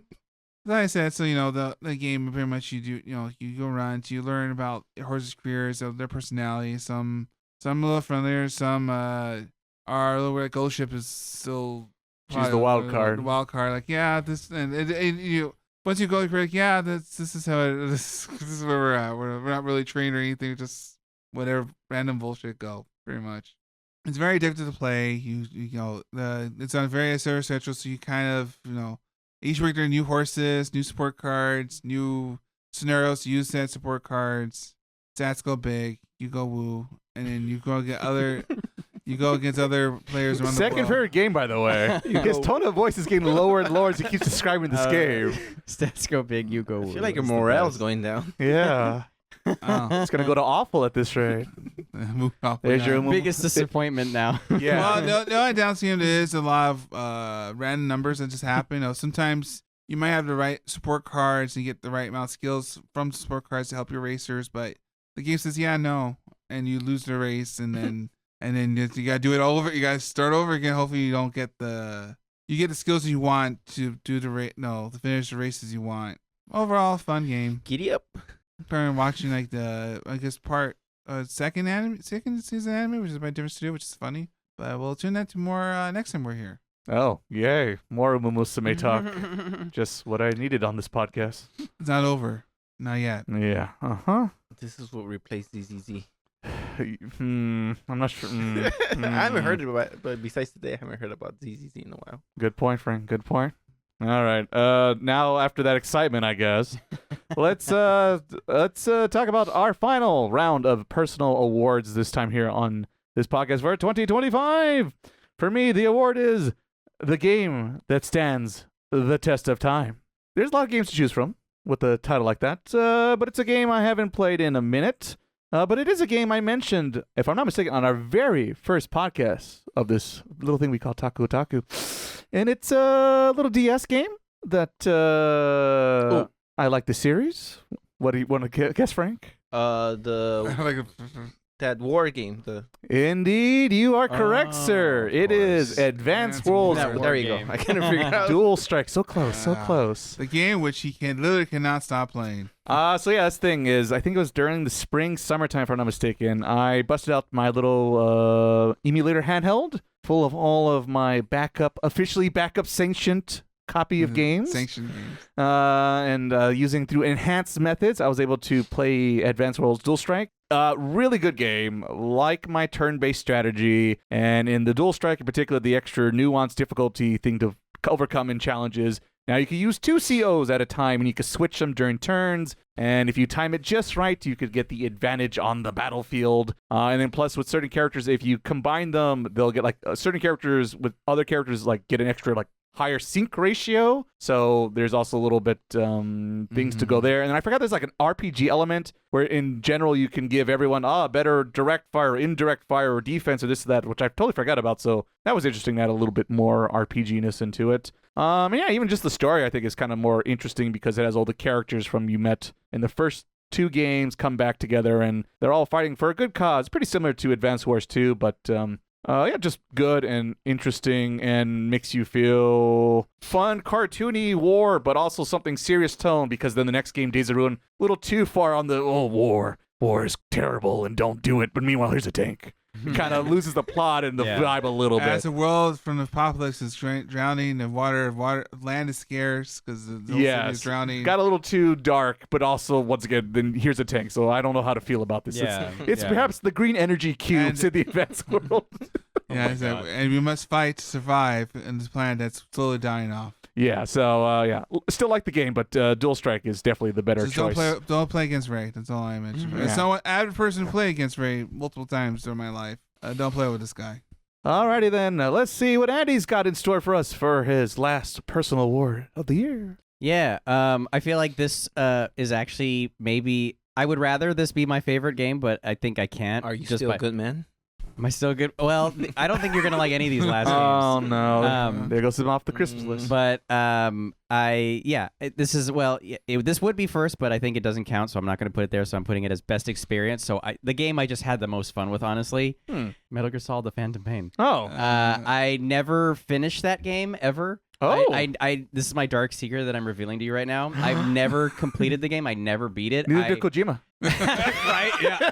That's a good one. No, yep, you're right. He did not. It's very obvious near the end when you play the tutorial again, which was when I was doing that, I was like, what the hell is going on? Anyway, despite the story being incomplete, despite its many flaws, it has the most fun stealth gameplay, I think. I don't know if anything. It's good. It is so fun to play. Even after all the annoying stuff, it's just this is just so tight and very entertaining, and just how dynamic everything is. And yes, the open world is a little bit empty, but I think it kind of works with what the game is, because it's you're just a guy in a field. What are you looking for in these big desert areas or whatever? You're going to these. Yeah, no, you're not. You're trying to go to the people. You're trying to steal plans from these bases or whatever. But no, yeah, I just felt as a Metal Gear fan, I was just thinking about it. I was I need to play this game. I had time this year, so I just went for it.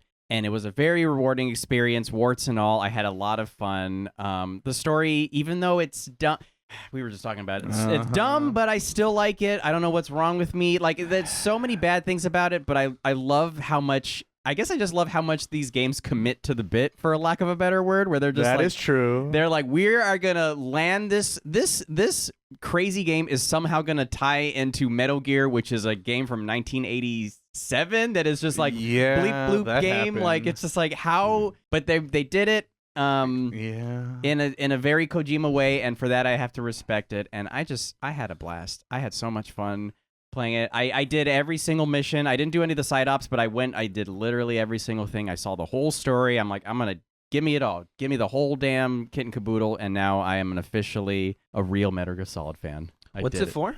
It's on PS3, Xbox 360. It's an old game. Soon to be on the newer Four. It's on PS4. Yeah. But you could. I played it on PS3 because I had it on that. But it's an older game now. It's like more than. I think it's 2015 now. It's like 10 it was years. at the very end of the PS3. Yeah, it was the end of early the PS3's life. Mhm. But like, so PS4 for sure. It was like early on that. I think it's on PC. I'm pretty sure it's on PC too. But no, and I also played Ground Zeroes again too. So I was like, I just got to do makes the. sense. I got to do the, and I count that as the same thing. Whatever. You're still a good man. Thank you. He's all right. And with that, That's it. Oh no, that's it. no, I was just gonna ask you, Andy, with that. Now we know who's your favorite game of the year. Huh? Who? What's such a lust for revenge? Who? Wait, what are you talking about? I am confused too. That's a famous line from the game, but apparently it's not famous enough for Andy. Okay, well, never mind. in Phantom Pain. Phantom who? Who says who? Who the masked guy with the hat when they pull him away towards the end? Such a lust for revenge. Who is he pull him away? Oh, yes. Skullface says that. Yeah. Oh no, I'm sorry. No, it's all right. It's all right. Oh wow. I needed the all guy right. in the room. Miss. I thought you were doing like an owl thing for a I second. mean, he kind of was. Woo. I mean, he literally said, "Okay, it's all right." Hey, yes, kids, that is canon. Yeah, we'll move along here, and I'll just get a tissue and let's see what Frank's up to. What's your ninth favorite game of the year, Frank? The best honorable mention would be Bravely Default. When they came out for the Switch too.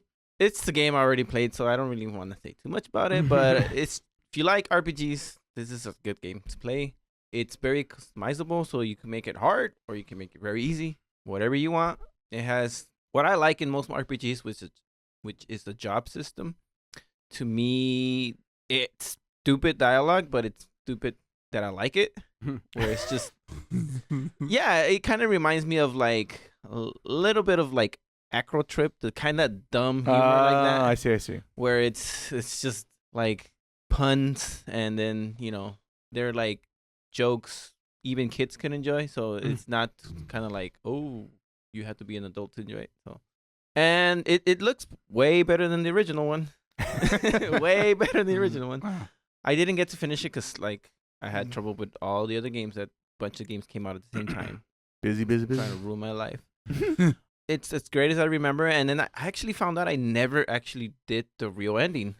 Oh. I thought I did, but I'm like, oh, that was not the real ending. So now I'm kind of working towards doing the real ending, and hopefully soon I can finish it, and I'll tell you the happy ending. All right. Well, there Possibly happy ending. you go. Learn something new every year. Yeah. So Great. And that's the remake of the first game, correct, Frank? yes. Got it. All righty, Miles. What do you got for us this time around? For me, I guess what I was gonna go with is most anticipated game I'm expecting you and Annie to play. What? All right. That's an interesting award, but I guess each your own. All Wait, right. what, can you say that again? Most interesting game that Ray and Andy will play? Yeah. Okay. Oh, Death Stranding 2. Oh my god. Wait, what? What the hell? you guys are played gonna that? play that? You I- played it? Well, no. Well, I'm anticipating you guys playing it. See, it's a reverse. Oh, okay. Damn, looking forward to The most anticipated game of 26 is us playing Death Stranding 2. I see. Are you guys gonna play that? I will when it's on the PC. I mean, I guess we can. Come on, go back to building the road and more Kojima gobbledygook. You gotta decipher. Hey, this time, Sam Porterbridge will have a fucking opinion on something. I'll do it when it comes out on PC, but until then, can't tell you. Oh, yeah, that came on PC already. I mean, No. I don't know. Death huh? Stranding 2. No, is it? no. I've looked. Oh, I've looked. I mean, we could just let you borrow PS5 also. I mean, you're selling me pretty quick. You're selling me Well, pretty it's quick. quite the twist of the hat there. a live streaming event. Oh live my streaming gosh, event. There you that's go. So funny. Otaku original. Oh, what's that movie where the guy goes, "Son of a bitch, I'm in"? I don't know. What is that from? I do know that line. It sounds like a Simpsons joke almost. I think it was like Rick and Morty. I think. It might be. Maybe. I'm going to look that up now. Oh, I think it is. I think it is a Rick and Morty. Oh, is it? Yeah. When he's like pointing, I think it is. Yeah. Could be. I Could never be. seen it somewhere out there. I was like, Free correction in the YouTube comments. Wait, was that your thing? Was that your? That's Yeah. his award. yeah, I mean, love it's it. his own award. He can do what he wants. You know what? I love how you're using your power. Corrupt. hey, Absolute. He said technically This is very experimental. Oh boy. All right, no pressure. I got to play this game apparently. Mind games over here. Apparently. All right, I guess no promises, but also look forward to that. That's what I'm going to say right here on the spot. I think it'll. I have a good feeling it will make my list next year in some form, but we shall see. Oh, it'll probably make a, but maybe not the way you think. I know. TBD. Indeed. The answer might shock you. Yeah. Alrighty, gentlemen. After all this hullabaloo, we're finally here on our best favorite game of 2025. Yeah. This is one I was desperately trying to convince myself there's got to be something else that I played this year, enjoyed, You don't sound excited. spend money on, and yeah, I'm just gonna play the song now. No way. Oh. Yeah.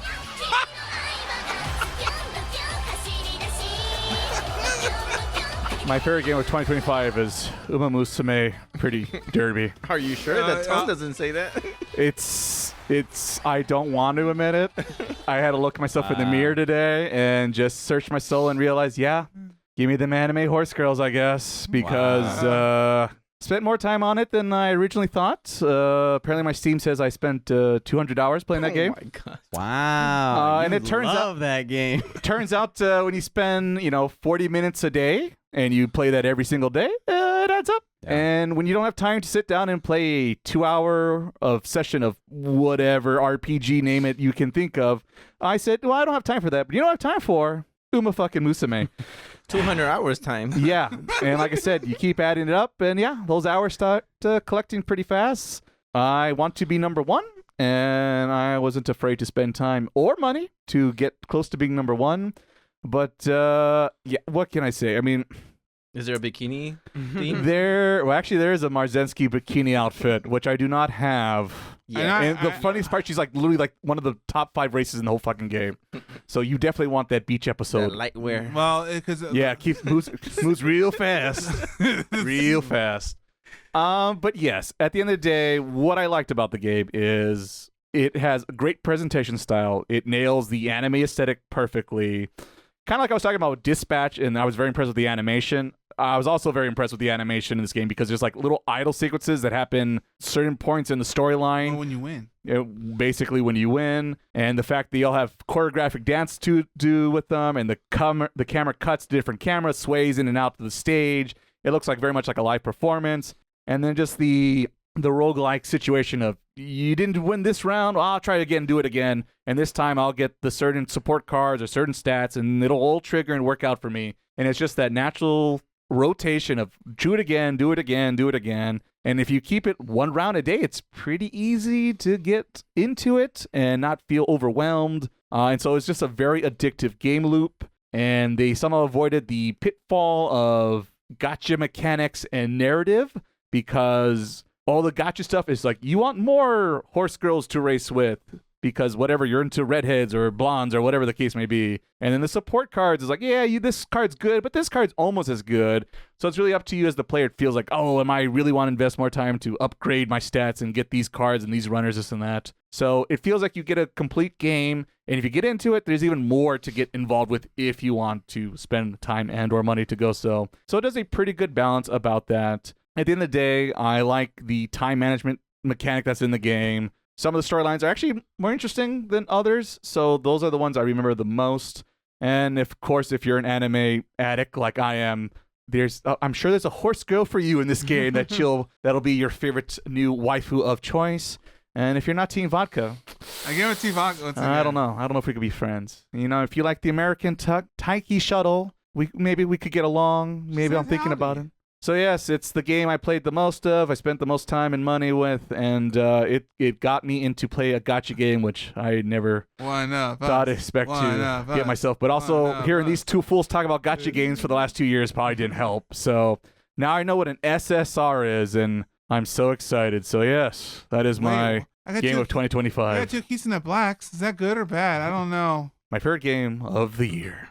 Let's hope Andy has made better choices with his life than I have, and let's see what his favorite game of the year is. Andy, save us. I mean, I already talked about this earlier this year, And like I want to also just preface again that my favorite game of the year, my number one should be The Phantom Pain. Honestly, I'm just gonna go with what I had originally because it was sort of set in stone pretty early. Is Cyberpunk? I just had a lot of fun with Cyberpunk. I talked about it earlier this year. Mm-hmm. You know, just a really good, massive RPG, choose your own adventure, kind of like do whatever you want world. Very versatile, very fun. I did the DLC, which made it even like a richer experience. It's a very interesting story. Like the whole Keanu Reeves angle. Like there's sort of I guess the driving point is that you and him are buddies along the way. I don't want to give too much away, but you guys are kind of sort of more or less stuck with each other throughout the journey. And you butt heads along the way. But you you got to decide, like, you can, like, if whatever decision you're making in the game, you're like, oh, screw you, Keanu Reeves, I'm gonna do this, or you can, like, you can really just dictate how you want your story to evolve. Is that his name in the game? No, what's his name? I mean, he plays like Johnny a rock Thunder?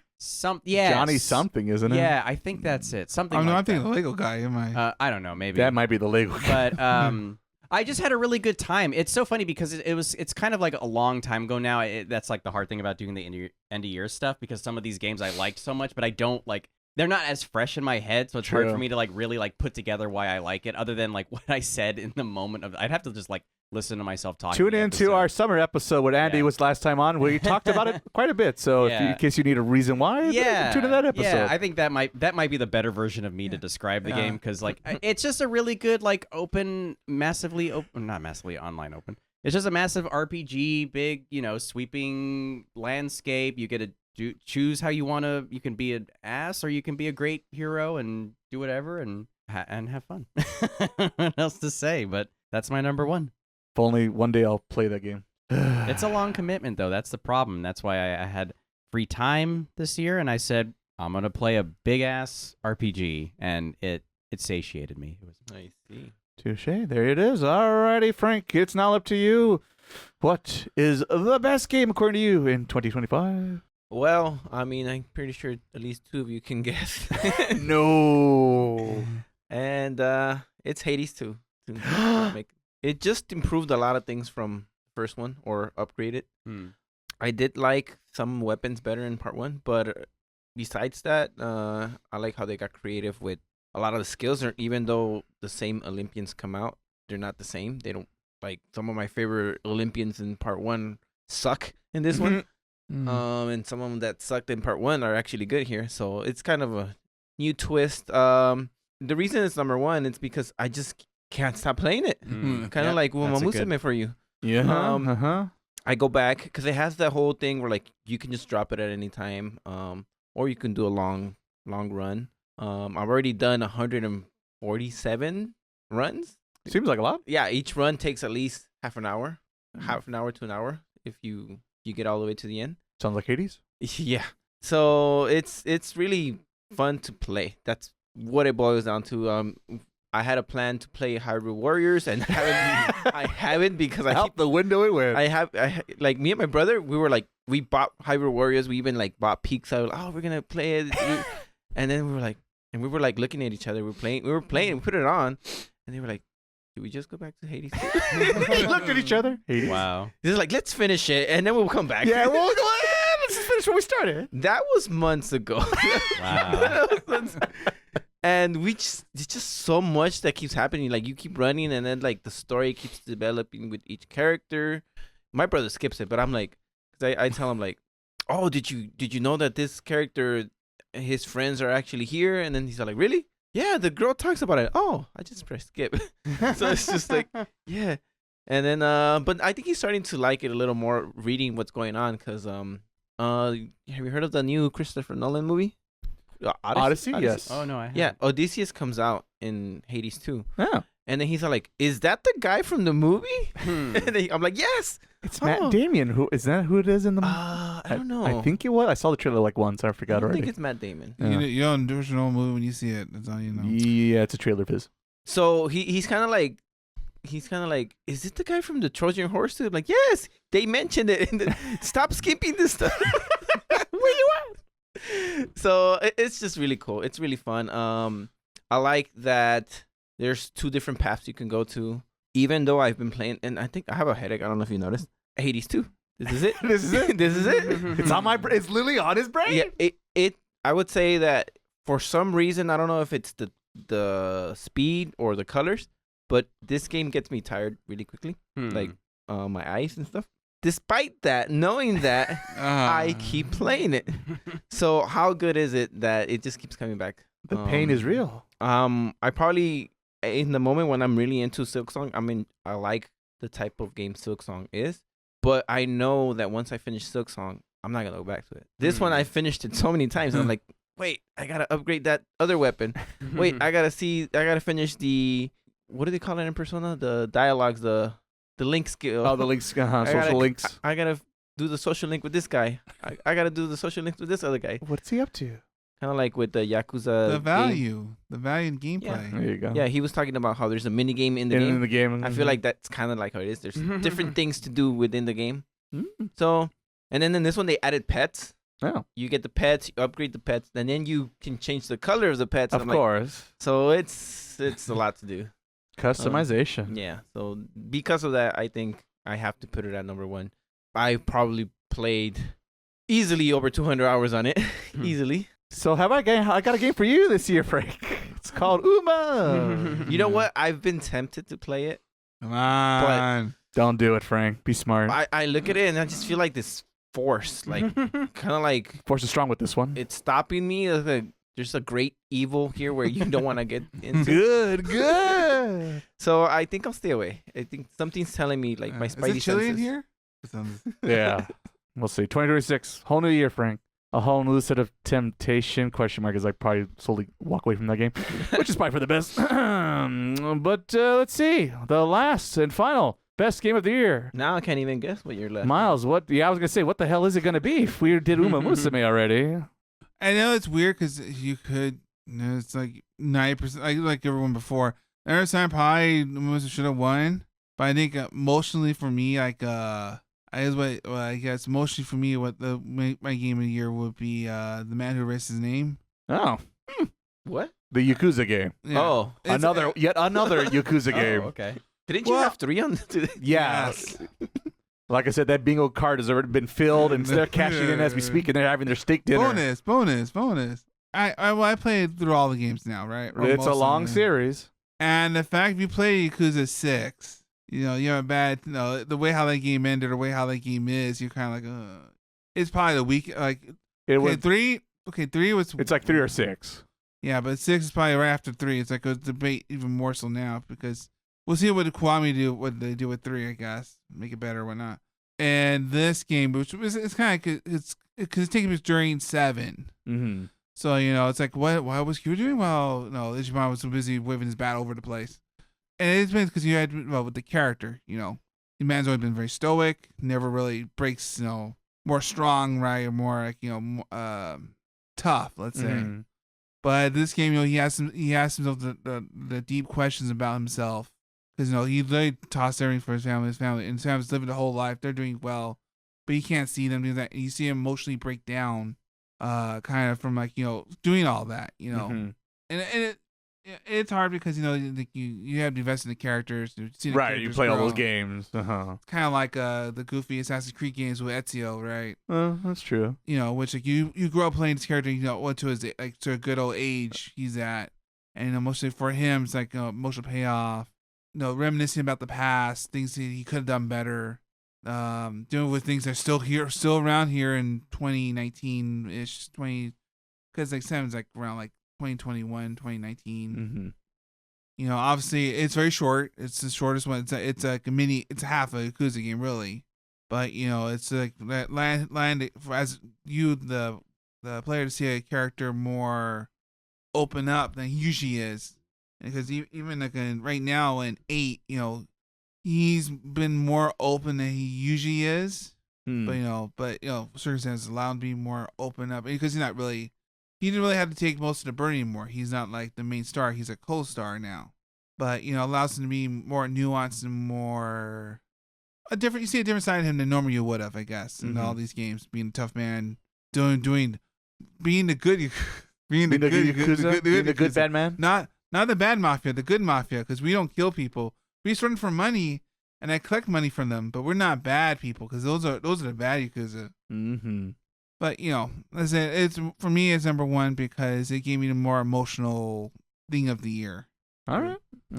I guess something for me to eventually get to, though. Jesus, that list is too big to get there, but one day. So you started in 1987. You go all the way into... I still haven't played 02. Yikes. So, long journey ahead for me.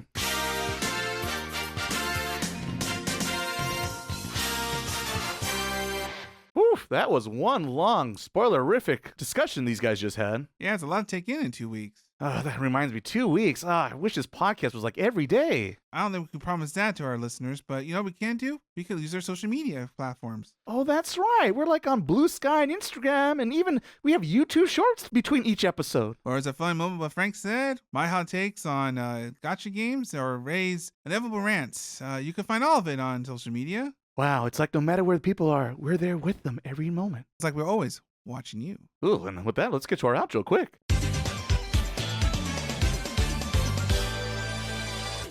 But there you go. After all that said and done, it's finally done our favorite top 5 games of the year, along with some bonus awards for our personal favorites, things of note, things you should add to your must-watch play list down in the future in 2026, because, we did the hard work for you to make your lives a little bit easier. So there you go, listeners. Hopefully you got something new to add to your playlist this coming year. But of course, if you're an anime fan as well, don't worry, we got you covered next time here on the Otaku podcast. We will going through our top 5 animes of 2025. Who would have thought? And I crazy. feel like it's going to be a little bit harder, at least for me, because we watch a lot. There was a lot more anime we covered, thanks to this little podcast we do. So we have a bigger selection. So I am curious to see what shows will make the cut and perhaps won't. Mm-hmm.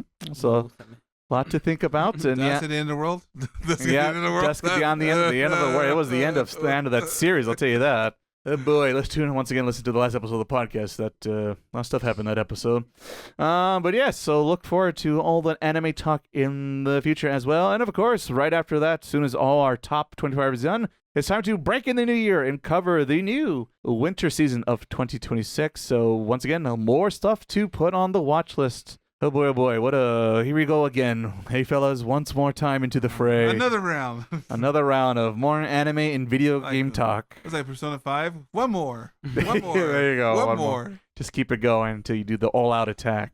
Yeah, there you go. That's our agenda for the future episodes coming down the pipeline. So hopefully you mark them on your calendar, get excited for that every other week. Well, actually, though, we are bombarded in 2026 early on. So we got you covered all of this busy new year. You're going to start yours off, so enjoy that. But we'll be back to our bi-weekly schedule. Don't get used to it. Don't get too comfortable. Yeah. Poor Editor Ray. He's ready to strike any minute now. Editor is crying.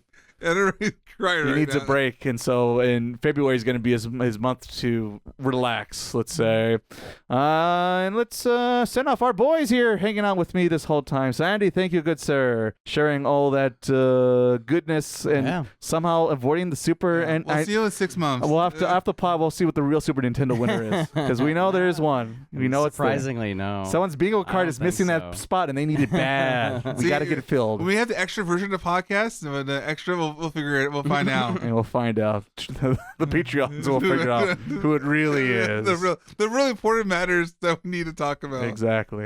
And of course, Frankie, thank you, good sir, making me feel bad about my RPG skill levels. I'm just so behind. It needed to be done. It needed to be done. Thank you. And I'm glad it was you, Frank. If it had to be someone, I want it to be you, Frank. Thank you. The stab in the front and the back. I deserve it. I definitely deserve it.